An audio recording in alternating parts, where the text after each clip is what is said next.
Hello, everyone. Good evening. Welcome to Popcast on the Rocks, episode 117. We're a podcast that talks about pop culture things that interest us, and sometimes there is whiskey. My name is John, and I am joined, as always, by Andrea. How is it going? Pretty good, pretty good. You're just seeing me come in from the rough wilds of Wednesday night volleyball, so excuse any stray sand that suddenly falls from my hair or whatnot. So That's just fine. Any athletic endeavors are good. So yes, yes. Yep, you get to see my team jersey here. Get a little plug for the notorious DIG. So DIG, DIG, yeah, instead of notorious dig, BIG. notorious, Yeah, so notorious dig. notorious Yeah, big. Yep. I mean, nice. I didn't come up with it, but I think it's pretty clever. Yeah, no, that's good. Yeah. All right. Well, on tonight's episode, we're going to be talking about House of the Dragon. Mhm. So that's going to be in the latter half of the episode. Hopefully, you've seen it. We will be getting spoilery about that. I have thoughts again about Game of Thrones as well that I feel like I'm going to have Okay. to release at some point here Sure, as well. sure. It seems inescapable. Yep. Before that, we're going to have some more manhwa coverage, some more webtoons, continuing on with Maybe Meant to Be and Solo Leveling. Mhm. So we'll talk that. And then we have lots of news, quite a few news stories this week here. And yeah, plenty to talk about, all kinds of Yeah, entertaining things, big good stories, episode. some new breaking things. Yeah. But before we get there, we better talk about drinks. Yes, let's get right down to it. So I'm gonna rewind us back to August 16th, which is our first drink holiday, and it was National Rum Day. John, are you celebrating National Rum Day? I am. Yes. All right, starting it off. What you got, boy? Well, I think I'm gonna. I feel like I want to reveal it when you're done with this list Okay. because I might be incorporating something else. Ooh, a double holiday, double dipping. All right, Yeah. I dig it. Hmm. So, all right, so I'm gonna say August 18th was National Pinot Noir Day. I am not Yeah. celebrating, but August 18th also happens to be a pretty cool day because it's my best friend's birthday. Happy birthday, Dana! Shout out, Nice. love you. gonna make her listen to this episode just for that shout out. Perfect. Yep. Um, I am not celebrating that day, but I am celebrating the following day, August 20th. It was National Lemonade Day, and I may have a little vodka in my lemonade, but I just figure like the vodka's silent, you know? Sure. Yeah. It's like in Absolutely. there, but it's just silent, so it's Yeah. National When you ask Lemonade someone, Day. when you ask someone if you'd like some lemonade, it just comes with the silent in there. So Exactly, exactly. yeah, So, yeah, I catch I like on. it. So that's what I am celebrating. Nice. And then to round it out, the following day was August 21st, and it was National Sweet Tea Day. John, All are right. you partaking in Sweet Tea Day as well as Rum Day, Lemonade as well as Rum Day? What you got? Yeah, I've got the lemonade as well. So All I've got the rum right, and the lemonade in my look at Targaryen you, glass. look Yeah, at yeah. you. My It's getting goodness. getting a little worn out now. I've used this glass quite a bit, but yeah. No, it's perfect. So, Obviously, hmm. So yeah, there's supposed to be like I was just looking at what I could do to combine the two, and there were some other drink ideas. One was making it sort of sangria, so it's supposed to have white sure. wine in here, Hmm. but I wasn't going to open a bottle of white wine, so I took the sangria idea, and we have fruit in here. There is green apple and orange, along with some simple syrup, and I let the fruit sit in some sugar a little bit, bring out some of the extra Nice, sweetness, and then yeah, and then a Nordic rum and lemonade. So nice. Sounds delicious. Well, cheers. yeah, We're on the same cheers. page here. And I may have Another little drink surprise later in Ooh, the episode. So, excellent, excellent. Something to yeah, look forward to. Little teaser, if that's you right. will. Mhm. All right. Well, like I said, lots of news, but it's been a little longer than normal. What's your week been like? What have you managed to watch or read and stuff? Yeah, yeah. Done a fair amount of things. Of course, watched, and read the various things that we're going to cover this week. House of the Dragon, Hmm. maybe meant to be, Solo Leveling. I've also watched some new things. I watched the first episode of She-Hulk. Okay. That's actually I was surprised that that's all that's available on Disney Plus right now. Oh, Normally they've been somebody's dropping like the first yeah, 3 and then they'll go to like, yeah. one a week, but no, only episode 1 is available. So, Well, they're shorter then too, right? I mean, they're like they 30 are. minute, 40, Yep. right? So, Yep, they're 30-ish minutes. So yeah, I've gotten so used to the sudden release that you can binge a little bit and then you get your, yeah. a week. So I was a little surprised to discover there was only I'm one. I'm guessing they're I was kind of surprised too, like I understand they want to grab people and so give them a little more to go on than the first one because if you don't like the first one and maybe they'll stick around to see the next one next week. Right. But I'm guessing they're just trying to pace it with something else. Yeah. So like the Yeah. premiere of Andor or something, whenever it's going to Sure. end, have the next thing. And that's totally fine. It's just, as Yeah. the average viewer goes, like I think we've all gotten used to the couple of episode drops so you can get your, kind of like hook in and sink into it and then, you get your one at a time. But yeah, just one, so I watched it. Definitely have thoughts on it, but I won't Yeah. What share are your like thoughts? spoilery. Oh, Well, I won't share like I, spoilery things. yeah. Yeah. Not spoilery things, but um, Overall, I liked it. I definitely had some criticisms of certain pieces, but I felt a little warmer to the series overall after having watched the first episode. I think there were okay. some things in there that really made sense. There were some fun things that were hinted at. There were definitely some frustrating things though too. So, it's a strong start, but it's definitely got room to grow. Do you like the sitcom sort of direction? To my understanding, it's like the show Yes. really is like a sitcom, and it particularly after episode one gets in that flow, that kind of pacing. Yeah. Yeah, She-Hulk was always lighter and funnier than regular Hulk. Do you know what I mean? She just sinks into it more and embraces it, and it's definitely comedic, but it's not slapstick so far. Do you know what I Okay. mean? It's not like, I don't know, we're getting cheap laughs out of stuff. Okay. At least I didn't feel that way in the first episode. So, I think the comedic overtones really fit in here. Um And I don't think, because She-Hulk isn't like tortured like Bruce is tortured. So Mhm. there's no need to get like dark and twisty to the same degree. I mean, you can't just like have everything be funny and, roses all the time. But yeah, it's definitely got a more lighthearted feel, and that's how She-Hulk is. So, it works for me so far. Okay. Well, I'll be interested to see how what you think of it as it continues. Yeah. Um, I be interested to see what the numbers are like or whatever they get Mhm.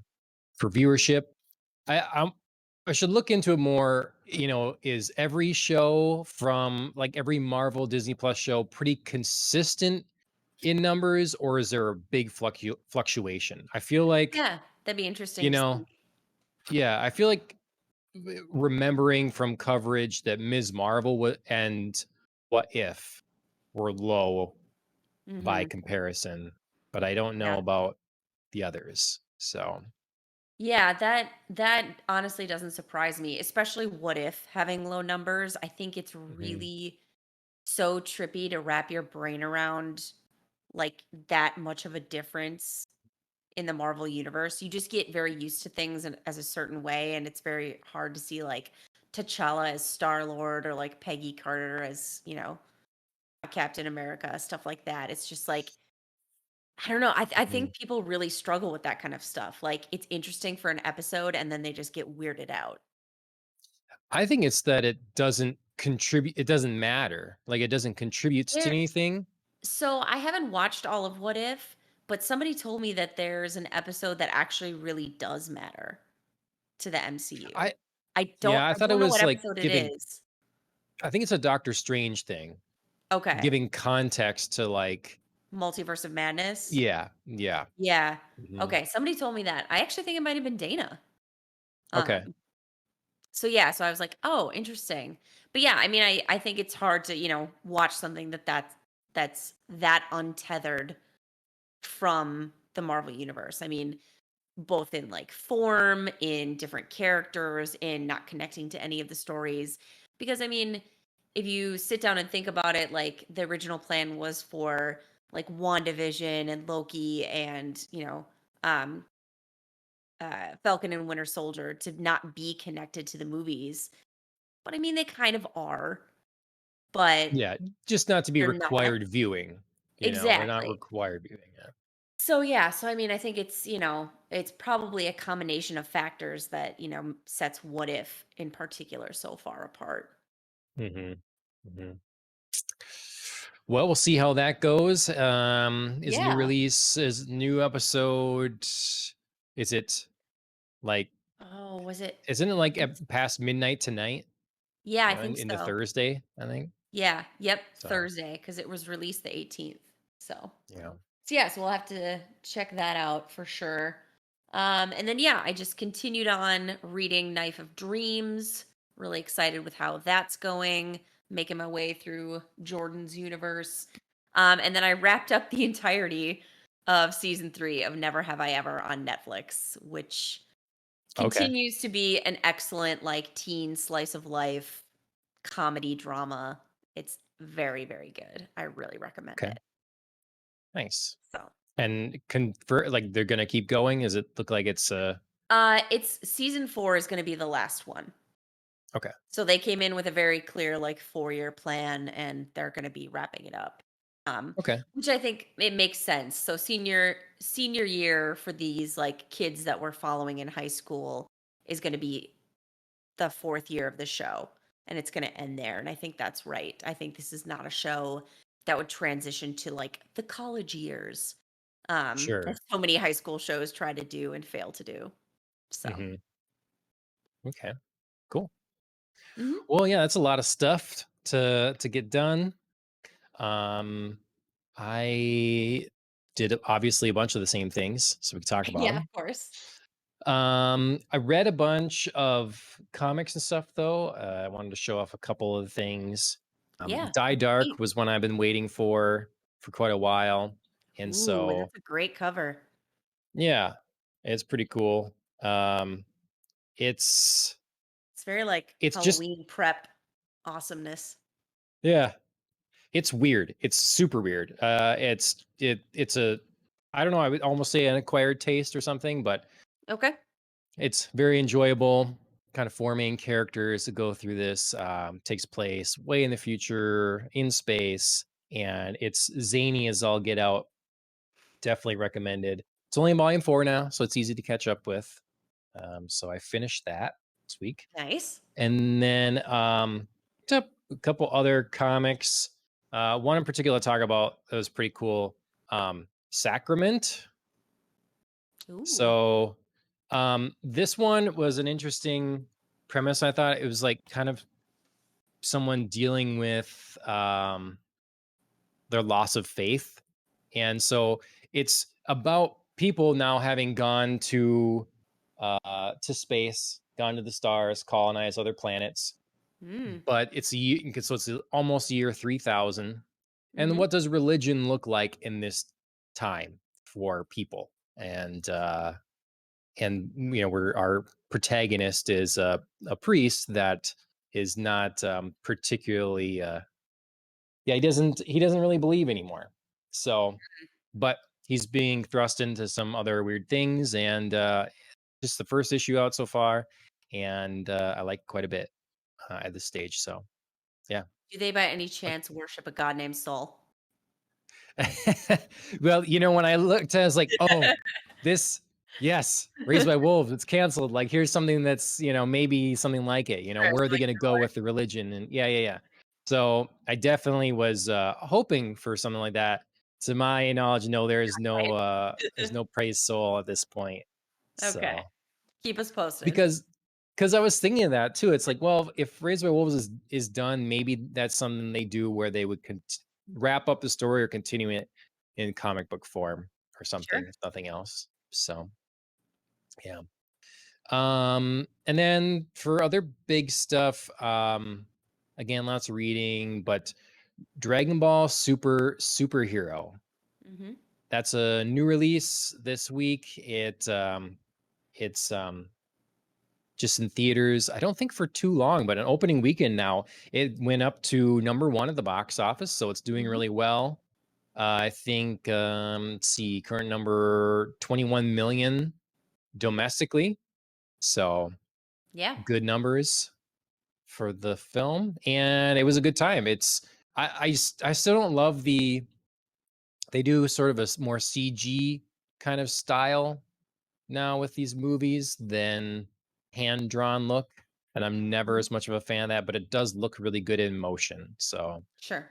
um, it was a good story. It focused on some different characters, deals more with Gohan and Piccolo again instead of your normal Goku and Vegeta. Sure. And it's fun and lighthearted where it needs to be, and there's a little emotion where there needs to be. So yeah, highly recommended. Awesome. Yeah. I And don't wanna take away anything from Dragon Ball, but I did see that, like, the competition listed in the article was Idris Elba's Beast. yeah, but that's a big name. That's a big name. It's a big name, but a low bar. Like that I Yeah. watched several trailers for that movie, and Yes. it's a real so-so looking film about Mhm. a crafty man-eating lion. But Like, that's what I feel like that's what we're getting. We don't competition is low, There's not a it lot is. out there that's, everything that's a little We're in a better movie is on lull right now. streaming. Yeah, we're in a movie Yeah. like a cinema theatrical movie lull right now. Mhm. Um, yeah. Yeah, I I mean, just saw, Top like, the Gun's been trailer the for Beast, thing. and I was just like, yeah, exactly. We've had a couple of, big movies this summer for sure, but yeah, I feel like everything's kind of gone downhill after Top Gun was released. Mhm, mhm.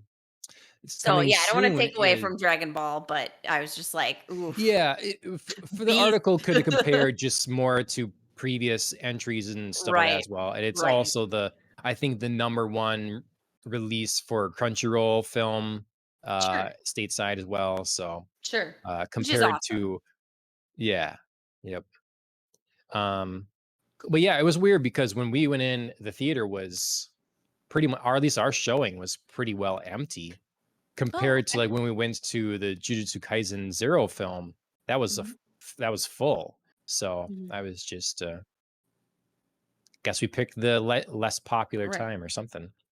right, just pick the magic hour. Yeah. Um, I will say coming up soon is Mhm. 3,000, I think 3,000 Years of Longing, 2 or 3,000 years. That also has Idris Elba, but then is Yes. by, Mark Miller, the director of Mad Max. Yep, And, so that's that looks coming cool. this week, I think, this Friday, so I'm hoping that's Okay. a good one. Yeah, I hope for Idris Elba's sake that that's a better movie. Because Yep. Beast is an odd choice, I'm not gonna lie. Well, if anyone wants a good, I probably shouldn't bring it up while I can't remember the name of the movie, but, something Darkness. Um, it's a movie starring Michael Douglas and Val Kilmer from the early '90s or mid-90s, and Like it Heart of is Darkness? Heart of Darkness, yes. I think that's what it Okay. is. Or am I just thinking of, like, the book? I know, that's No. what I was trying to remember, like, am I thinking of the book? Like Yeah. Um, but that's a really good movie. The Ghost and the Darkness. Thank you, Alan. Okay, thank Yes, you. The Ghost and the Dark. Because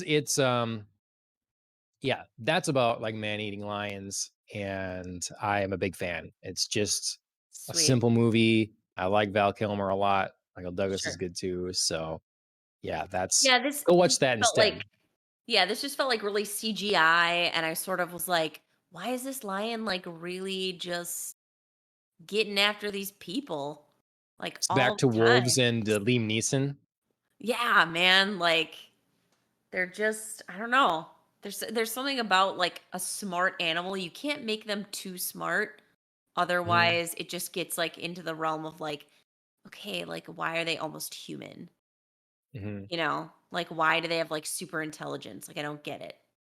The So Ghost in the Darkness does a good job of like getting people kind of playing on the fears of the superstitions that people would have about an sure, animal or a beast that is more than that is like a demon or something, sure, that kind of thing.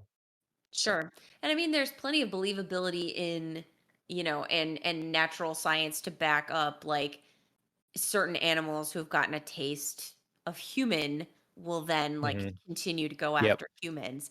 But I think there's a limit to like how crafty these animals yes, generally are.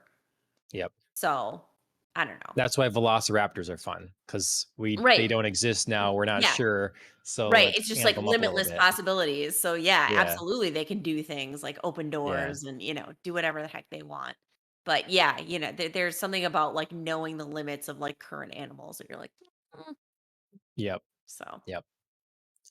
Well, anyway. speaking of ghosts and demons, some other new releases this week, or I guess Mhm. last week was Cult of Lamb. Cult of the Yep. Lamb. It's a video game. Looks super cute and super entertaining. You play a Mhm. little lamb guy that has to like build a cult in order to take down some other god, basically, and you have to like kind of watch over your flock. So there's the irony, obviously, of like you being Yep, a lamb, and so I'm hoping to play that one sometime. It looks good. that does look cute. And then Ghosts of Devil's Perch. So if you're into paranormal shows at all, like my wife definitely is, and I like watching them with her. This is a new one with a friend Dave Schrader in it. He's um, does a lot of different shows, and like his really good one got canceled. Unfortunately, it was as I Mhm. think during kind of this shift to everything where Discovery Plus was building up their streaming service and all that stuff. Mm, But whatever, this is a new one now. Cindy Kaza is back in it as well. And yeah, they just the first episode's out. So that's a fun watch if you're interested in that kind of thing. awesome. And then some of the new releases you already talked about from She-Hulk and House of the Dragon. So Busy week. news. Yeah. Um, we About have to a get number busier. of yeah, comic book related news items and some gaming stuff is happening. So we'll start with the comic book sort of things. This is the newest big deal. Mhm. Let's see is oh yeah, I skipped over. I was going to talk about House Dragon once more. I'll get to that later. Um, Aquaman and Shazam. Mhm. Aquaman 2 and Shazam 2 have just Mhm. been delayed again. Um, so Aquaman is now going to be March 17th, 2023. Mhm. Oh wait, sorry, December 25th, 2023. And Aquaman, right? yes, yep. Yeah, you just said Shazam. Oh, okay. Yeah, Aquaman December 25th, 2023, Yep. and Shazam will now be March 17th, Mhm. 2023. Mhm. So I just thought back to DC fandom as like the year of DC. Here's all this DC stuff, and I think we have Batman was coming out, imminently. It was about to release or Right. something, I believe, and then now we're basically Black Adam. Yep. Yeah. We were basically just, like, left hanging after Batman. It was like, "All the things!" Okay, like, one of the things. At least that's the Like separate one. That's the very separate one. right. You know. Right. Yeah. Just once again, strong showing, DC. Just really making me super confident in everything. Mhm. Yeah. I mean, I'm not surprised at this point. It's just it's starting to get sad. It's starting to feel sad. Like the lack of Mhm. content, the clearly like, we keep having to go back to these movies and somehow make them better. I'm worried we're going to see that desperation on screen and they're not actually going to be good. We're just going to see like some sort of like smash and grab of like throw all the coolest things in there and we're going to sacrifice some story. So, I don't know. I mean, I could be totally wrong. I Mhm. could look back on this after seeing these 2 movies and be like, "Woo, like boy, that was a terrible prediction I had." But I mean, at this point in time, I have nothing to go on other than like all these delays, other movies getting shelved, like, things getting switched up. Things seem still, even after like this brand new restructuring, like very rudderless and directionless. And yeah, just continuing to like undermine any sense of confidence that Batman built back for me. Sure. Well, I'm gonna say 2 things that are unsubstantiated, so grain of salt. Oh, guys, now you can see the moth that's, pestering me in here. It's perfect. See him fly by. Um, so 1 being that someone involved with the Batwoman movie, um, was going in to get some of the footage, like, they wanna back up some of the footage from the film, and it Mhm. was gone. Like, it was wiped out. Like, they took it off the servers as if we Jesus. don't want anyone to see this ever. Because that was everybody's thing Jesus. is, well, a cut is gonna leak out. At some point, a cut's gonna Right. leak out. People are gonna be Well, able to because they see said it, they were and they were gonna shelve it indefinitely, which doesn't mean like Mhm, we're killing it. I mhm. mean, it does, but it doesn't technically. Right. Yeah. So it sounds like the footage has been Gone, wiped, gone. including Interesting. the scenes shot with Michael Keaton. It's Ah. no longer exists. Oh, I So I thought hate that was that. interesting. Thought that was Hate interesting. that. I was always hoping that Michael Keaton's scenes were gonna leak. Yeah, I don't know. And the other thing, which I think is maybe really true, because once again, they've talked about really building a 10-year plan. So that's the only thing that with all this stuff, like you say, obviously looks bad, looks desperate, looks like what's going on. But I think that all this is happening because they're figuring out a plan now and gonna try to make these things fit a little better. Because the new rumor going around is that Ben Affleck is set to be Batman again, return as Batman. And so the idea would potentially be some reshoots, like they're deciding who they want in their universe right now, who they want to keep, and how we're going to fit these films together. And So, would that mean then that Reeves' universe is just gonna be entirely like a separate bubble, I as think would, so. like Joker? Joker. Yep. Yep.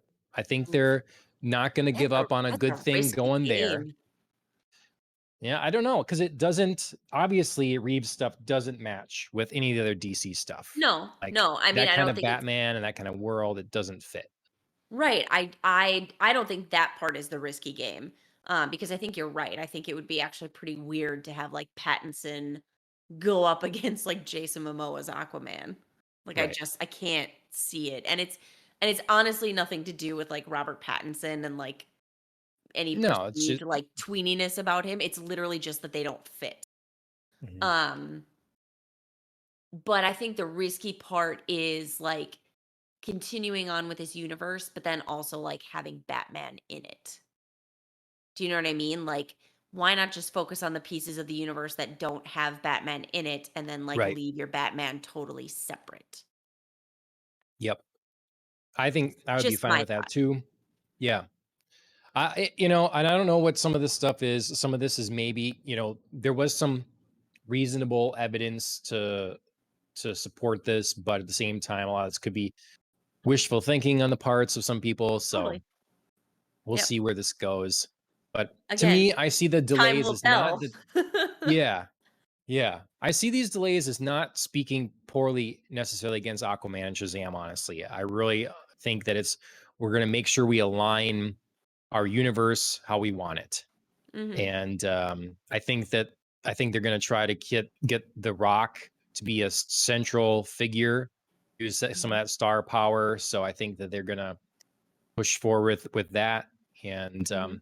maybe that one doesn't have enough bearing on anything else yet, that one can just be in there. Mhm. And Add him to the yeah. mix later. hmm I can't say I was like dying to see these, so I'm not crushed that I have to wait longer, you know? No, I'm not I I'm not crushed, although I was looking forward to Shazam because I did really like the first. mhm, Um, but like I said, I think it'd be great if, these delays turn out to support we're reorganizing, shuffling, making things fit together and not just having things be so haphazard. But again, like my past experience with DC just screaming like a little warning at me like, "Oh my god." In attempting to yeah, keep refining and refining and refining, you're going to end up like overdoing it and these movies are going to end up just a chaotic mess in a different way. yep, So, we'll see. yep.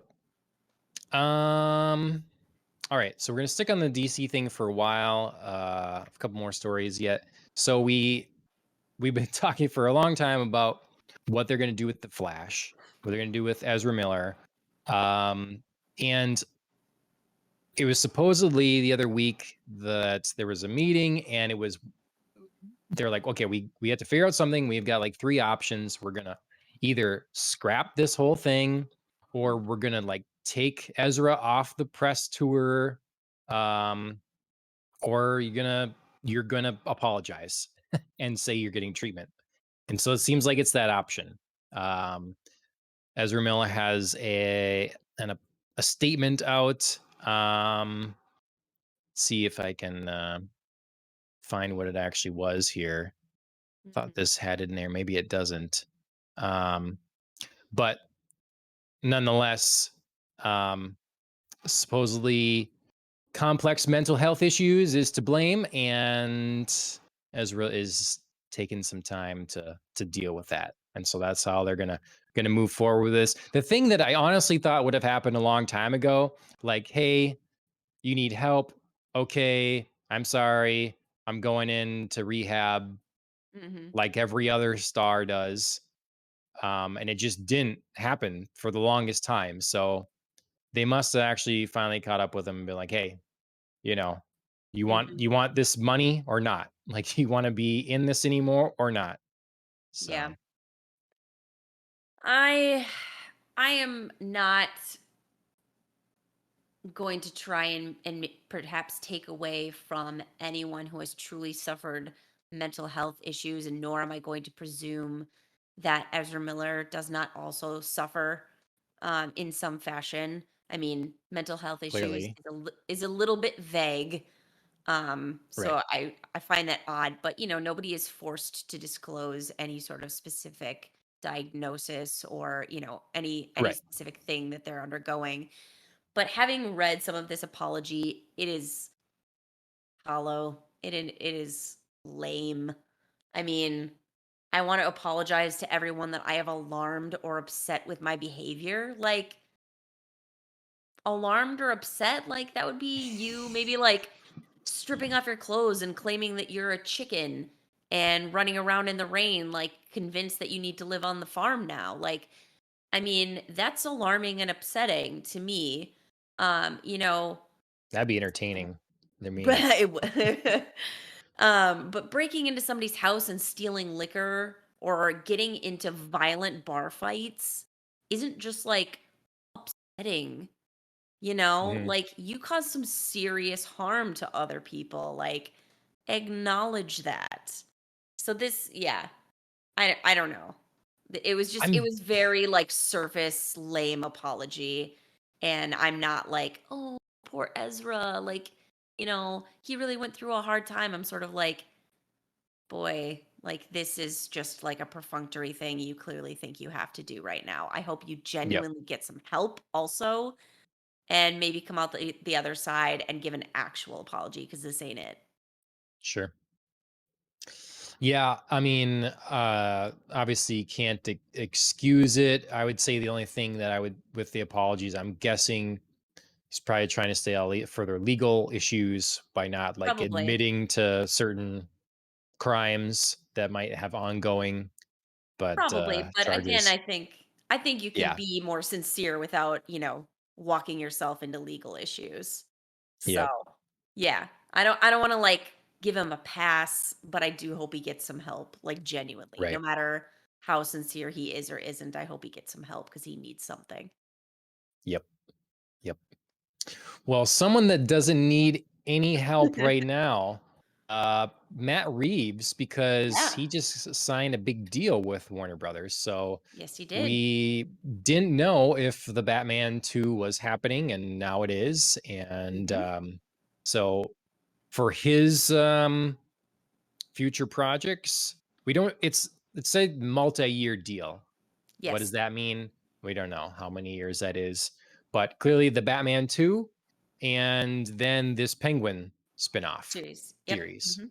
So, um, yeah, Yeah, I'm I mean, guessing I'm guessing when they say multi-year, they mean 3 above. mm, You know what I mean? Otherwise, they would say a sure. two-year deal. I feel just like somewhere around like 3 plus. Yeah. Yeah, it's great to know that Batman 2 is happening. It's great that, I mean, we already had the confirmation about Penguin, but it's nice to know that it could, have like a real future if it picks up. It could be like a Hmm. multi-year thing. And I mean, who knows if then we're bringing back the um Gotham PD based series that he had planned and then got the Maybe. axe.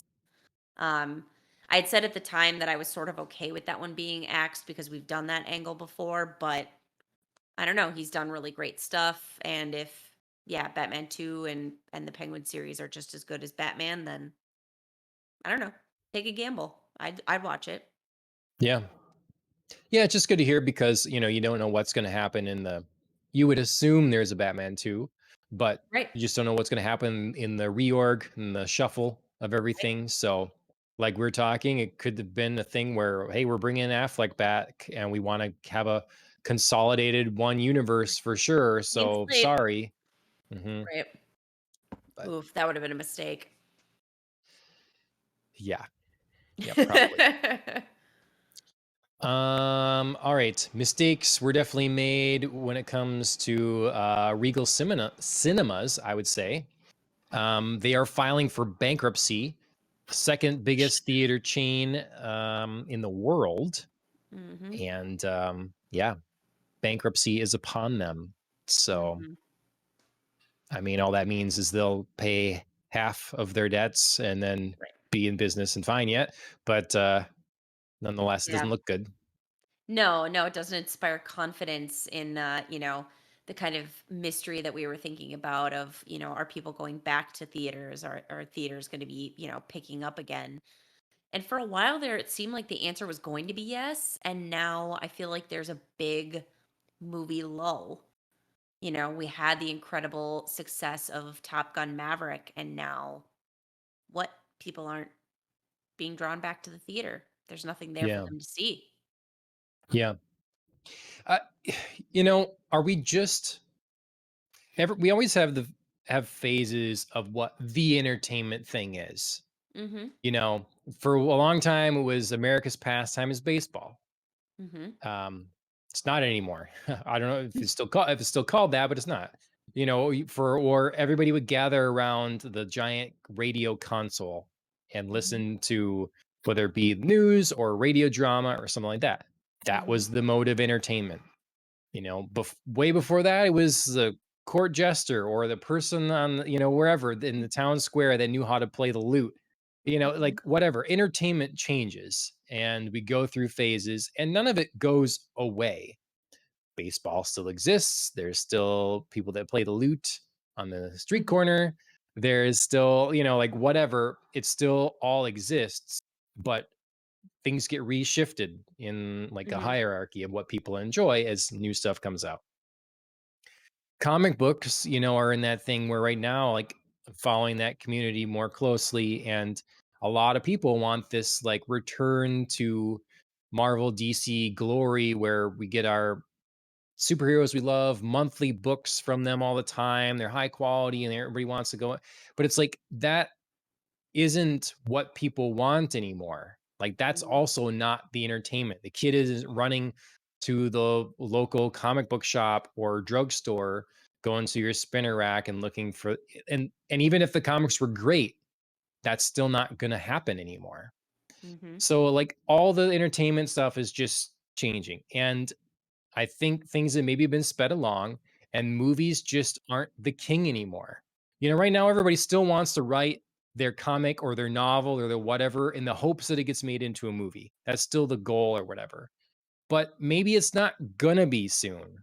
Like maybe Sure. it's not gonna be the end all be all. And we're just gonna have to expect slower movie releases, smaller indie releases, Mhm. more fragmentation through different streaming services, Mhm. and people entertain themselves with other things. Yeah, I mean, I would I would honestly say in this particular moment, people are probably still writing their books and their, comics or whatever they want to write, but they want to turn them into series.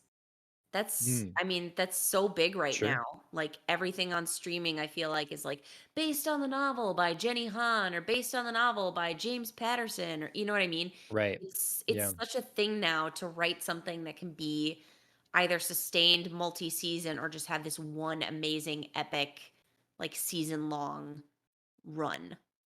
Hmm. And that's I mean, TV is in its still in its heyday. I think we thought that it might be toppled when people could go back to the theater and people could go back to those, like big cinematic experiences, but we haven't had that. We haven't had those big moments except for, the peak of Top Gun. Yep. Yeah. I So, mean, you I don't look think at movie theaters are kids. going away, but I No. think they'll become less plentiful and there'll be less to see. Mhm. That's my argument with all this stuff. It's like none of it is going away, but it Right. is we're the hierarchy of importance to the culture is shifting, and I think it would be beneficial to all the studios that remain and services that exist to focus on quality and but realign your budgets to a new expectation. Mhm. Um, because like I kind of started thinking of this the other night because Ash and I were sitting in bed watching a YouTube talk show. Mhm. And I'm like, 10 years ago, even 5 years ago, I would have never heard of the show. Main event. I would never have been. This would not be a thing. We'd be watching Cheers reruns or something, Mhm. or whatever. You turn on the television, what's on the local station or something like that. That was what you did to like kill time or whatever.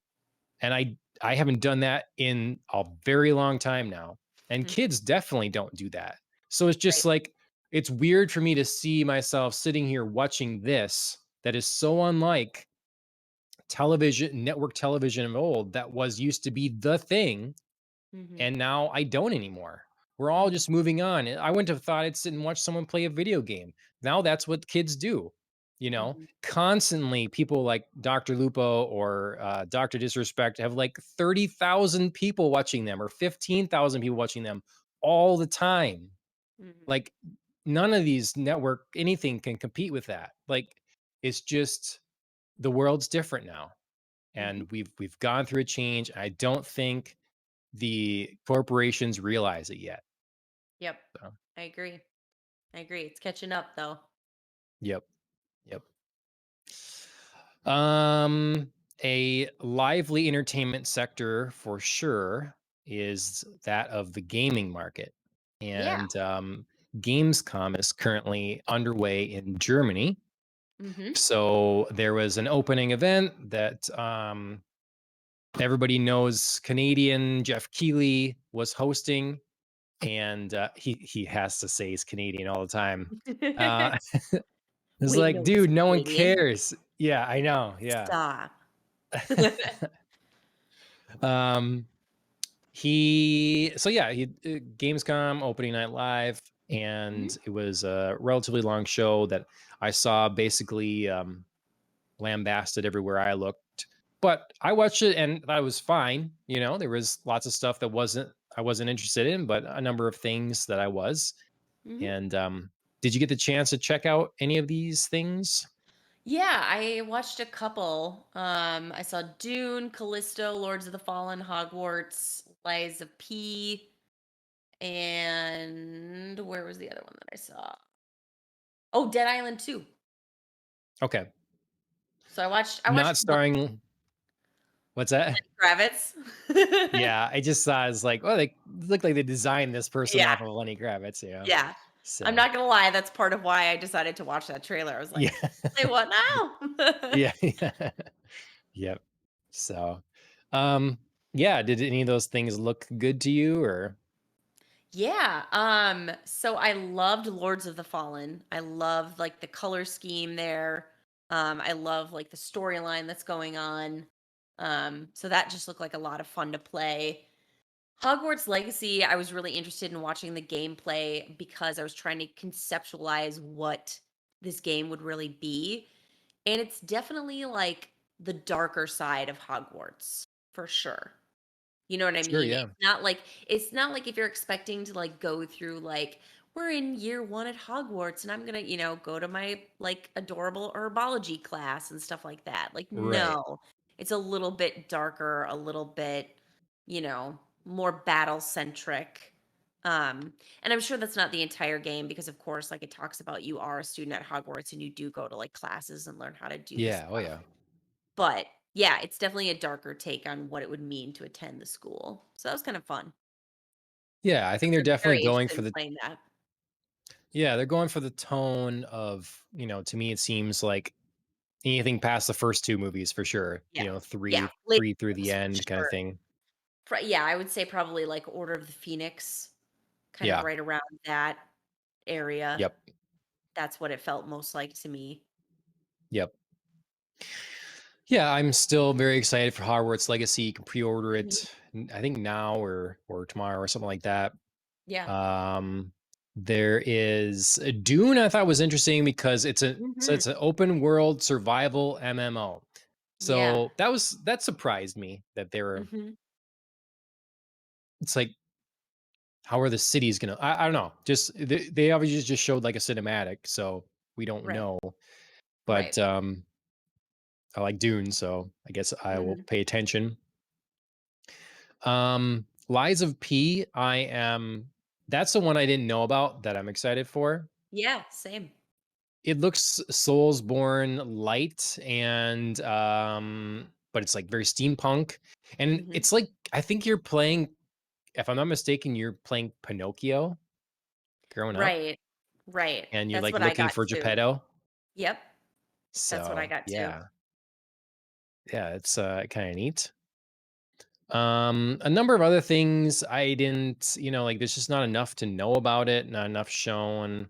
Mhm. Killer Clowns from Outer Space, the game, that was very surprising. Yep. Um, and then there's a game that I don't know if I wrote it down. Okay, new game from the Subnautica people. I think this is the one Mm. that I thought maybe you'd be interested in because maybe I hope I'm not getting this one wrong. There was the person that finished up the Wheel of Time books that helped with that is Oh, Brandon writing it. Sanderson? Yeah, I think so. He's Interesting. writing one of these games. I think it was the new Subnautica one. Alan Interesting. saying Unknown Worlds. I it didn't look like a game for me at all. So because it's like a turn-based miniature collecting battle game. And it's like, oh, people like miniatures. Well, yeah, but in real life. Um, and I don't know. I'll have to go back and watch it Sure. because maybe it was something else. But yeah, they had he's on board for helping write stuff. So Is it called Moonbreaker? Oh, maybe that's it. Yeah, Yeah, so maybe that's Nautica and it. fantasy author Brandon Sanderson team up in cool-looking miniatures battle game. Yeah, yeah, yeah. There we go. Yep. Moonbreaker. Sweet. Okay, well, I'll watch the trailer later. Okay. That would be sweet. Um, yeah. So I mean, maybe we get some cool lore with it, anyways. Um, if anything else really to call out? I actually thought Sonic Space Frontiers. pirates. This was Sorry, I'm still what's there. that? It's about space pirates. I'm Oh, very excited. okay. Maybe it's the perfect game for you. Yeah. Yes. So, I'm looking forward to Warhammer Dark Tide that comes out this year, Oh, sure. actually. So, um, maybe we can play with a group on that. So, I don't know. There was a few good things in there, I thought, and yeah, we'll see if anything else much gets revealed during Gamescom. Yeah. Um, Buffy, your favorite show? Just a hard left there, John. Yep, yep. I didn't know what you'd think of this. I was not aware that Mhm. they were going to they were supposedly going to reboot Buffy the Vampire Slayer. Yeah. Um, but it seems like that has been shelved. Now, how Mhm. do you feel about this? I feel okay. Honestly, this has been talked about for a really long time, and there was huge buzz about it when the cast gathered for the 20th anniversary, and they did like these like EW like cover photo shoots, and they had this huge article, big reunion. It was awesome. Um, but nothing really ever materialized after that. There was just like strong hints that it was happening, but then nothing happened, and then Joss Whedon hit his, like, own mini scandal of, like, people coming out of the woodwork to call him a difficult director, like, really a tyrant on set, like, horribly unfair to certain actors, and really just, like, kind of a punishing atmosphere. So I'm honestly not surprised that, you know, everybody kinda wanted to put some distance between anything, Joss Whedon helmed and themselves. And this just is like the latest casualty, excuse the expression, putting the nail in the coffin of a reboot for now. I'm okay with it. Buffy was such a great series, and it's one of those I really wouldn't like to see rebooted and done poorly. I think I hope I'm not like pissing anybody off terribly, but there was a Charmed reboot that just recently happened, and I'm not a fan. Like, I really liked the original Charmed show, and I just Piss them off. Doesn't matter. it's my opinion, damn it. Mm, But yeah, no, I just didn't think it was, like, terribly well done, so and nothing to do with, like, the actors involved, I just felt like the writing wasn't very strong. So, yeah, it's disappointing when you take something that you feel is just, like, so great, and you'd love to see it get new life or a new chapter, but it lets you down. mhm. So, as long as this reboot is out there in the ether, it can't let me down. Right. Yeah, well, and it wouldn't have, to my understanding, wouldn't have had anything to do with, I mean, complete fresh start, so It like would be it in the wouldn't have sense of, like, been, yeah, it would just be like again, like a singular Slayer-focused series, yeah. not necessarily like any sort of Buffy. I'm sure she probably would have made an appearance at some point. There would have been like a whether it be like an actual like living being, or it would be like a Hmm. call out to some lore, or like a flashback, or you know what I mean? There would be some Hmm. reference to her. Um, but yeah, like I said, as long as Okay. it's like living in, you know, the ether world, it can't like Yeah. come out and be terrible. I see. I was under the impression that they would do what everything else seems to do, is they would have a new Buffy. It wouldn't be like continuing on in this world and a new Slayer. It'd be, no, here's a new Buffy and new people playing the same character.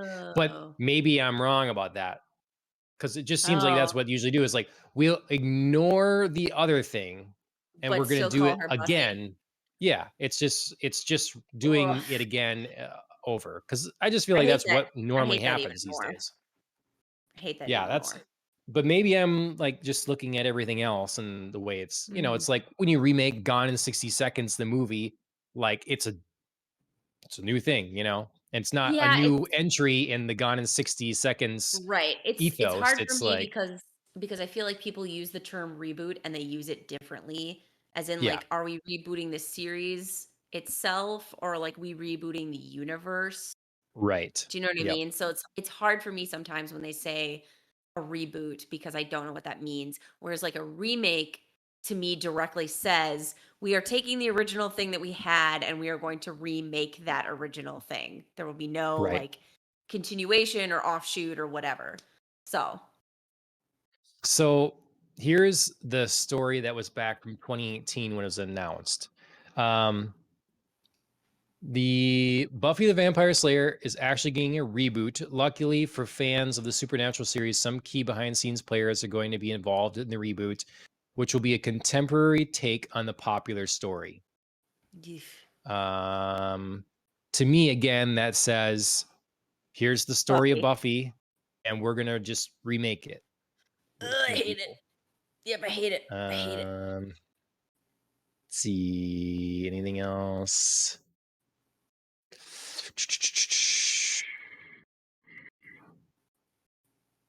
Hmm. Yeah, I don't know. They wanted to modernize it, diversify it, tackle today's issues. Let's I mean, see. I did always enjoy that aspect of Buffy where it was like monsters could It's be literal and metaphorical. Like, they did that mhm. really smartly for a very long time. So that would be really fun to see that on my TV screen again, but I don't know, just, like, pick another Slayer, man. Yeah, yeah. I mean, well, and it's one of those things where um part of it now, part of the charm is that it's a product of its time. There's a lot It of things is. like that now that are a product of its time, and so they're fun to like go back in time there. Even if you Yeah, didn't live it, you're right. still experiencing a Yeah, different Buffy is moment in time. so 90s. It's so Mhm. 90s and early 2000s, and you just feel it, and it works for Yep. everything that the show does. Like, the references, the characters, the way they, like, act, dress, talk, it all fits. So Mhm. I would have a really hard time, like, And I seeing think it. that works to the benefit of a lot of things because people wanna be taken out of now. So Mhm, you when you watch entertainment, you wanna be removed from yourself to a point or from mhm, your environment. Like if you want reality, if you want what's happening today, just go to work and just do your thing. Like that's why something like we're going to talk about here in a second, House of the Dragon mhm, is a great example. And it's like we're pulling yourself out into a new place. And you get the benefit of watching something like Buffy now, and for the same reason. If you sit and watch Buffy in the moment, if it's not really good, you're sitting there like they're talking about what school is like today and the right, environment in school now or whatever and the technology we deal with. That's not right, as exciting because it's normal and it's what it right. is. So yeah. Yeah, I wanted to be disappointed with this, but I'm actually not. Okay. Okay. I did see they still have some Angel comics coming out Mhm. I saw them in the comic book shop. So yeah. Totally good with that. All right. Speaking of comics, maybe meant to be Mhm, webtoon, manhwa. We're talking episodes 13 through 15 of that series. It's just talking about like removing yourself from the reality of today. Maybe mhm. meant to be is not too much that, it's definitely Yes. a modern day kind of thing, but fun slice of life thing nonetheless that we've been really liking. What Mhm. do you think of these last three episodes? Um, so I was actually kind of a little bit disappointed for the first time Okay. in this series.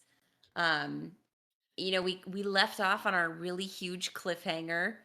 Gia and Minchiel accidentally kiss, And, we're Yep. opening now with what are they going to do about it? And it's not like I expected them to just be chill because that's not these two people, Yep. but like literally running away and then saying like, "Oh, this kiss is canceled." I was just sort of like, "Ah, come on. Like grow up a little bit." But I was willing to like look past it if there was going to be like some resolution to it. Because Mitchell brings it up again and he's like, "Listen, it happened for more than 3 seconds. So Yeah. I was like, "Oh, where's he going with this?" And he's like, "Why don't we just make it our first kiss and like this will be our story for everybody?" I was like, "Logical, love it." And then Gia like slaps him and literally runs away to her sister's house. And I was like, "What? Like you're so all over the place. I can't follow you right now, girl."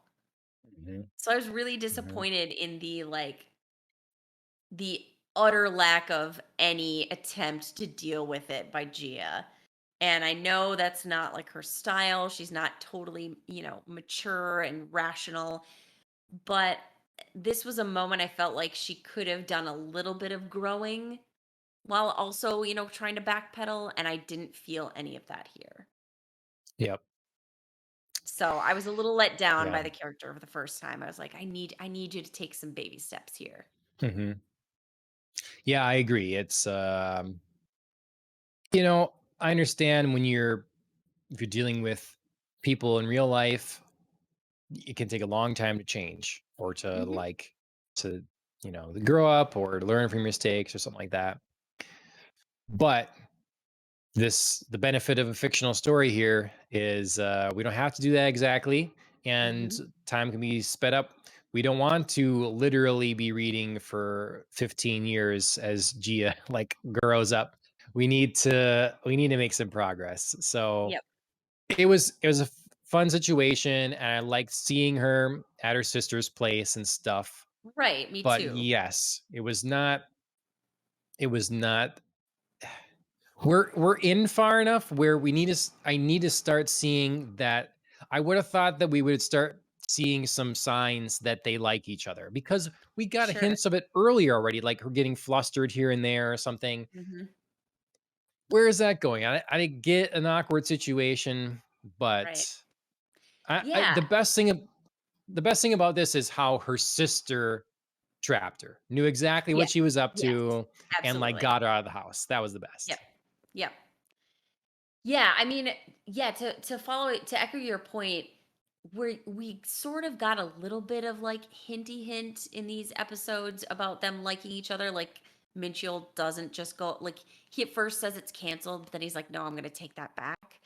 And I think, he's like maybe testing the waters, the way he like cleans his glasses and then like shoots her a look like, "Let's make it our first kiss." And I was like, "Ooh, interesting. Like could we be getting like a hint of Minchiel here? Like rational, logical, totally in line with his character, but also maybe just like testing some waters." And Hmm. she's like obviously upset both at the kiss, but also that he doesn't seem to be flustered by it. Like it seems like she wants him to be, I don't know, Yeah. blushing or stammering or feeling something. And she's also upset by that. So we got them, but I feel like those little, progress hints were taken away by her departure. And it was actually Yeah. like too far of a step backward, you know. I don't know what I'm trying to Yeah. say. No, it's like because It this is a screwed up reaction you'd their expect. What's it? Yeah. Yeah. Yeah. I don't know. I I was talking to Ashley about it too because she's reading it, and progress. Mhm.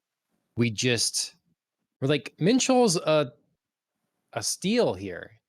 Yeah. He is He's a clean. He stud, has a man. job. He works out all the time.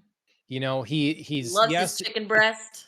Right. To a fault, he doesn't care about clothes and Right. about, eating different things, but that makes it cheaper too, and whatever, He's just he's very logical, and he's willing to give you space, and he has his hobby, so you don't have to be together all the time or whatever. Like where and yet she's still like, ugh, basically. Like, why would I Yeah. ever would ever kiss him. He's gross. Or like, what is there about him that, it's like she still has not seen him at all in this way, which to me, I thought she was starting to in moments, Yeah. and just like, yeah, I don't know. Yeah. It's disappointing. So Yeah. Yeah. I felt like these episodes were fun, still well written, but just like I said, just kind of undercut some of the progress we've made. And it was the first time I felt like it didn't line up with the story, or okay. it didn't serve the story to have them do this like push and pull back and forth dance.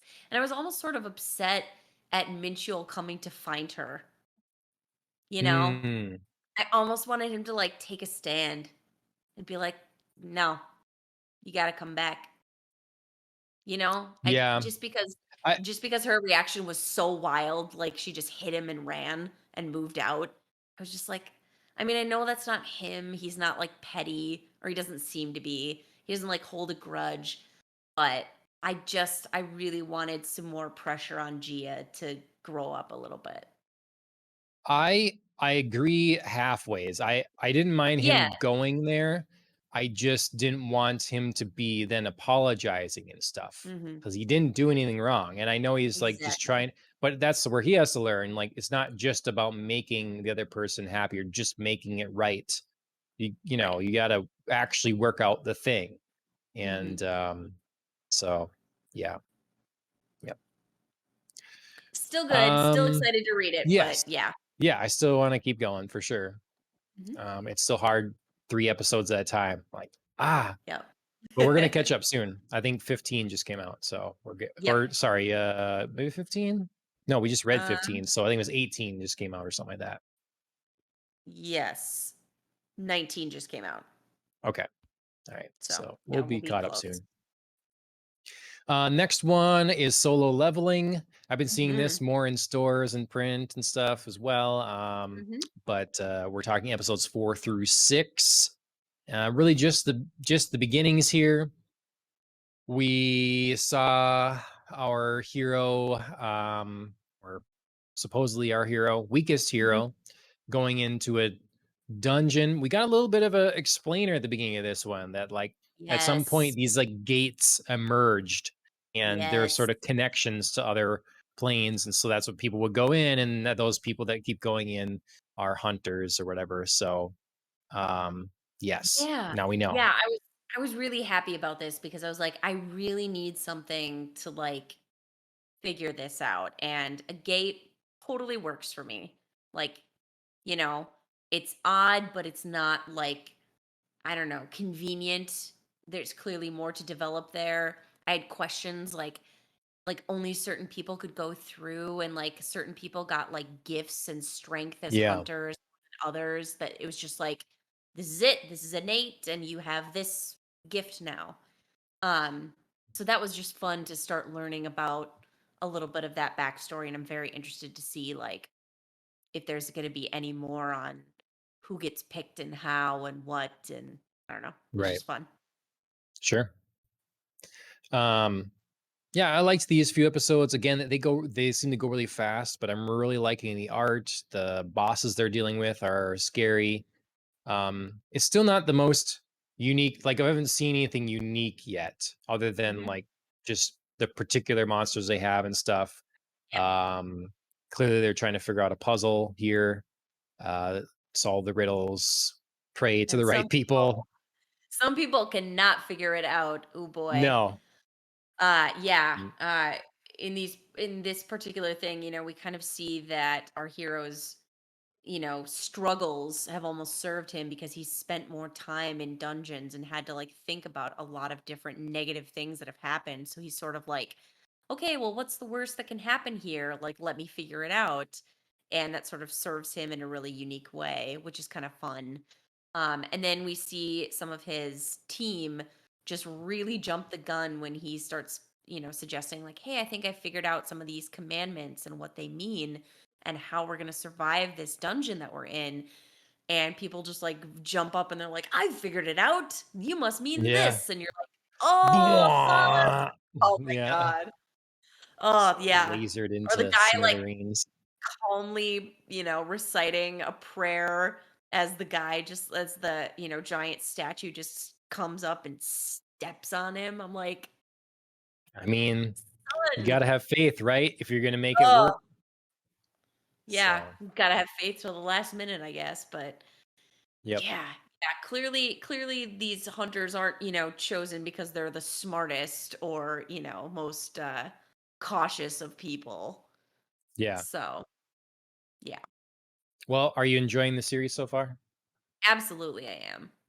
Okay. I think like you said, it'd be nice to get something new and unique here once we maybe finish in this dungeon. I'm assuming we do at some point.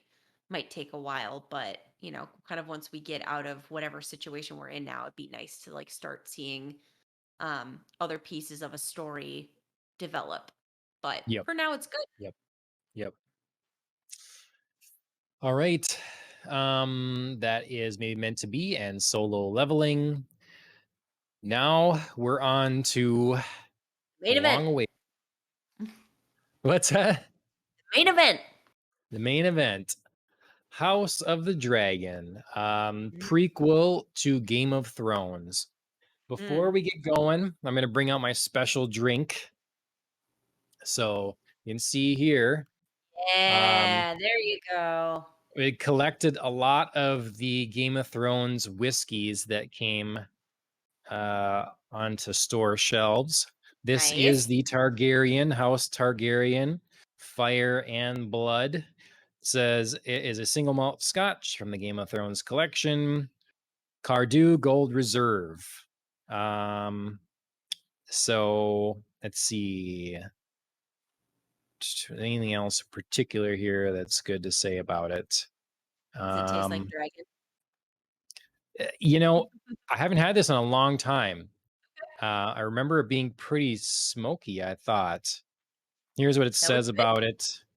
Fueled by the same fiery spirit and courage to conquer all challenges in their way, Helen Cumming and her daughter in law, Elizabeth, were pioneers of the male dominant whiskey industry during the 1800s and largely responsible for the early success at Cardew. Mm, This single malt scotch celebrates these legendary women and their unwavering perseverance with a liquid that's rich in texture and balance of sweet fruit, dark chocolate, toffee, and spice. okay. So, yeah. Um, gonna just give myself a little bit. Sorry, you We'll nip can't of the all taste it. Yeah, bottle. probably doesn't. Wonder if you can get any of these anymore. If they are I bet like, they'll bring some stuff back if they gauging on think like so? how well this show does. I think they'll start to bring some Game of Thrones stuff back Yeah, cautiously. maybe.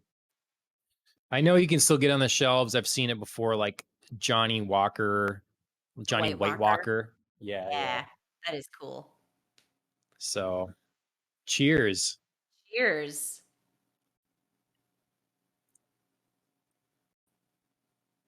Oh yeah, it's good. It's not as I remember it. What there was one that was so smoky. Do you remember? I Mhm. brought it to Ryan and Melissa's party once, and it just was Ooh, like maybe it yeah. was I think it was Lannister. Maybe I really Was wanted to it? like the Lannister, and I was And you like, whoa, didn't? that's too much. It just was like I Yeah. just sat in a fire. Yeah, But gosh, I can't remember all of them. We have Tully and Baratheon, okay, and yep, I think I liked Baratheon more than I liked Tully. yeah, I liked But Baratheon, and I thought it those are fit the well ones I because I am. remember clearly. Hmm. You thought it fit well Yeah, because we what? Sorry. no, because we um I have a preference for I have a soft spot for House Baratheon, so I'm Mhm. just Which we happy I got like to it. see in a very roundabout way in the premiere. Yeah, yeah. So yeah, talking House of the Dragon, you'd found the numbers Mhm. for the show. Yep. House of the Dragon premieres draws nearly 10 million viewers, being the biggest HBO series premiere ever. Mhm. So we've been talking like Has it been too long? Are people interested? Are they too burnt out from, do they have a bad taste in their mouth from Game of Thrones? What's the deal? It's all new faces. I mean, I think this says there's interest. Yeah, I agree. I mean, the article was very clear about, they like compared it to other premieres, especially Game of Thrones own premiere, and it was like, well, we're comparing it, but we can't really because like Game of Thrones was so unknown when it started, and then like by the end, it was such like this huge juggernaut that I think what they say like almost 19 million people tuned in for the final season premiere. Um, so I mean, it's not Sure. like the Yeah. premiere isn't like yeah, so it's somewhere It's kind of in not the up to middle. where Game of Thrones got, but Was, yeah, exactly. yeah. But I think it still says, we're making a strong showing out of this. People are clearly still interested. Um, and there are some people who are probably doing like a wait and see, I'm going to wait and see what others feel about it before I, get myself back into that world and that potential heartbreak. There probably are some people out there who are still feeling burned by, pardon the pun, burned by the end of the Game of Thrones series, and I can't blame them. I mean, No. everybody, it's so well documented what a train wreck it was. Everybody knows. There's nobody out there who thinks that last season and that series finale was a resounding success. Like, I mean, I guess there could be, but I don't know what world you're living in. Um, Yeah. so yeah, so I think this is a strong case for interest, and they're going to have to continue to prove themselves, but a good first outing. Yeah. Did I bring up my MP3 analogy last week? I think I did. Like Napster and LimeWire. Oh yeah, yeah, yeah, Okay. All right. I won't belabor it again now. I'll give people a few weeks to um yeah. John makes a yeah. note to himself. Bring up Napster. Yeah. 3 weeks. Yeah. Yeah, no, no, it's cool. It just made me think, I bet 95% of people that watch Game of Thrones or now House of the Dragon, they don't follow anything connected with it. They just see an ad somewhere, they see it on YouTube, and they're like, "Oh, cool, the Dragon show's back. Let's watch that." You know? Mhm. And it looked like, because I just feel like, yeah, maybe there was going to be a whole bunch of people really turned off, and it doesn't seem like it. So I Yeah. don't know. Um, I don't know. I don't know I where I'm going with it, other than it's cool they got so many views, and it really seemed to yeah. show interest still. I mean, I think the viewing numbers for the second episode will actually be more telling. Sure. I feel like the first episode there's some curiosity, whether genuine or morbid. There's like maybe we'll give this a shot and see how it goes, but are you Right. sticking around? Right. Like, are you coming back to see what's happening? Did they set the hook in? Are you? So I And think what's the word those of numbers, mouth? right? What's the word of mouth? So those numbers I think will actually be more interesting to me than the premiere numbers, even though I was pleased to see a strong showing for them. Yeah. All right. So just a little setup for House of the Mm, Dragon. I was thinking, and I'd stayed away from most of the marketing stuff because I'm one of the people very burned from the end of Game of Thrones. It's like, well, I'm gonna try this, but I'm not like wahoo. mhm. So I stay away from a lot of the promotional stuff. And I was thinking that this was going to be telling about the Targaryens and the Valerians pre coming to King's Landing. That's I so. see. Um, that's what I was imagining this was going to be. Is like maybe how Gotcha. they that falls and they move to King's Landing. So, Sure. but clearly that's still back further. And Yeah, yeah. I don't know how back further that is, and that was potentially. I mean, there were so many rumored prequels in the mix, so that could have been yeah, one of the right. other one premise of one of the other ones. Or I mean, it could have been the premise of this one, and then they decided to shift it. But it sounds like from the behind the scenes stuff I watched, they were pretty fixated on this starting point in time. So Mhm.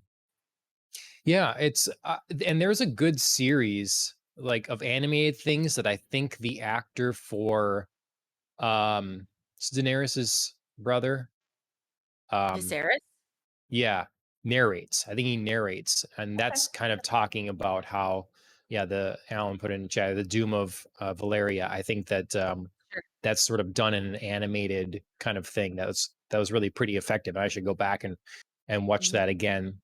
But yeah, it was fun getting into this where they're talking, they kind of set up at the beginning for people 172 years before Daenerys was around. Mhm.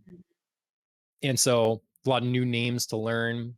It's fun to see what houses are still prominent or still exist. And like, but we're in a situation where the Targaryens are in charge of King's Landing. Mhm. And yeah, what'd you think of this? Like, what were you expecting going in? Or your expectations met? Do you like, how'd you like the look of Yeah. it? Yeah, so I thought it was a great place to start. They had some exposition for the show, but it wasn't too much. It was just enough to like set a scene and then throw us into, okay, like here's the time frame, here's like the major event that just happened. Here we go, and we're going to be telling a story. Also, your moth friend is back. I know. Son of a, He is really just a little star. He just wants the camera. yeah. Um Tension whore. took advantage of that moment you're sipping your whiskey there Yeah. and he's like, "Ah, my chance." So yeah, so I thought it was a strong beginning, and it was very smart to bring in the dragons right away. You know what I mean? Like our second big setup was, riding dragons and like getting into like the establishment of Targaryens are in charge. They've got a bunch of dragons. We, have this whole setup system for taking care of them. Everybody kind of like has their own dragon. We have, interactions with our dragon handlers.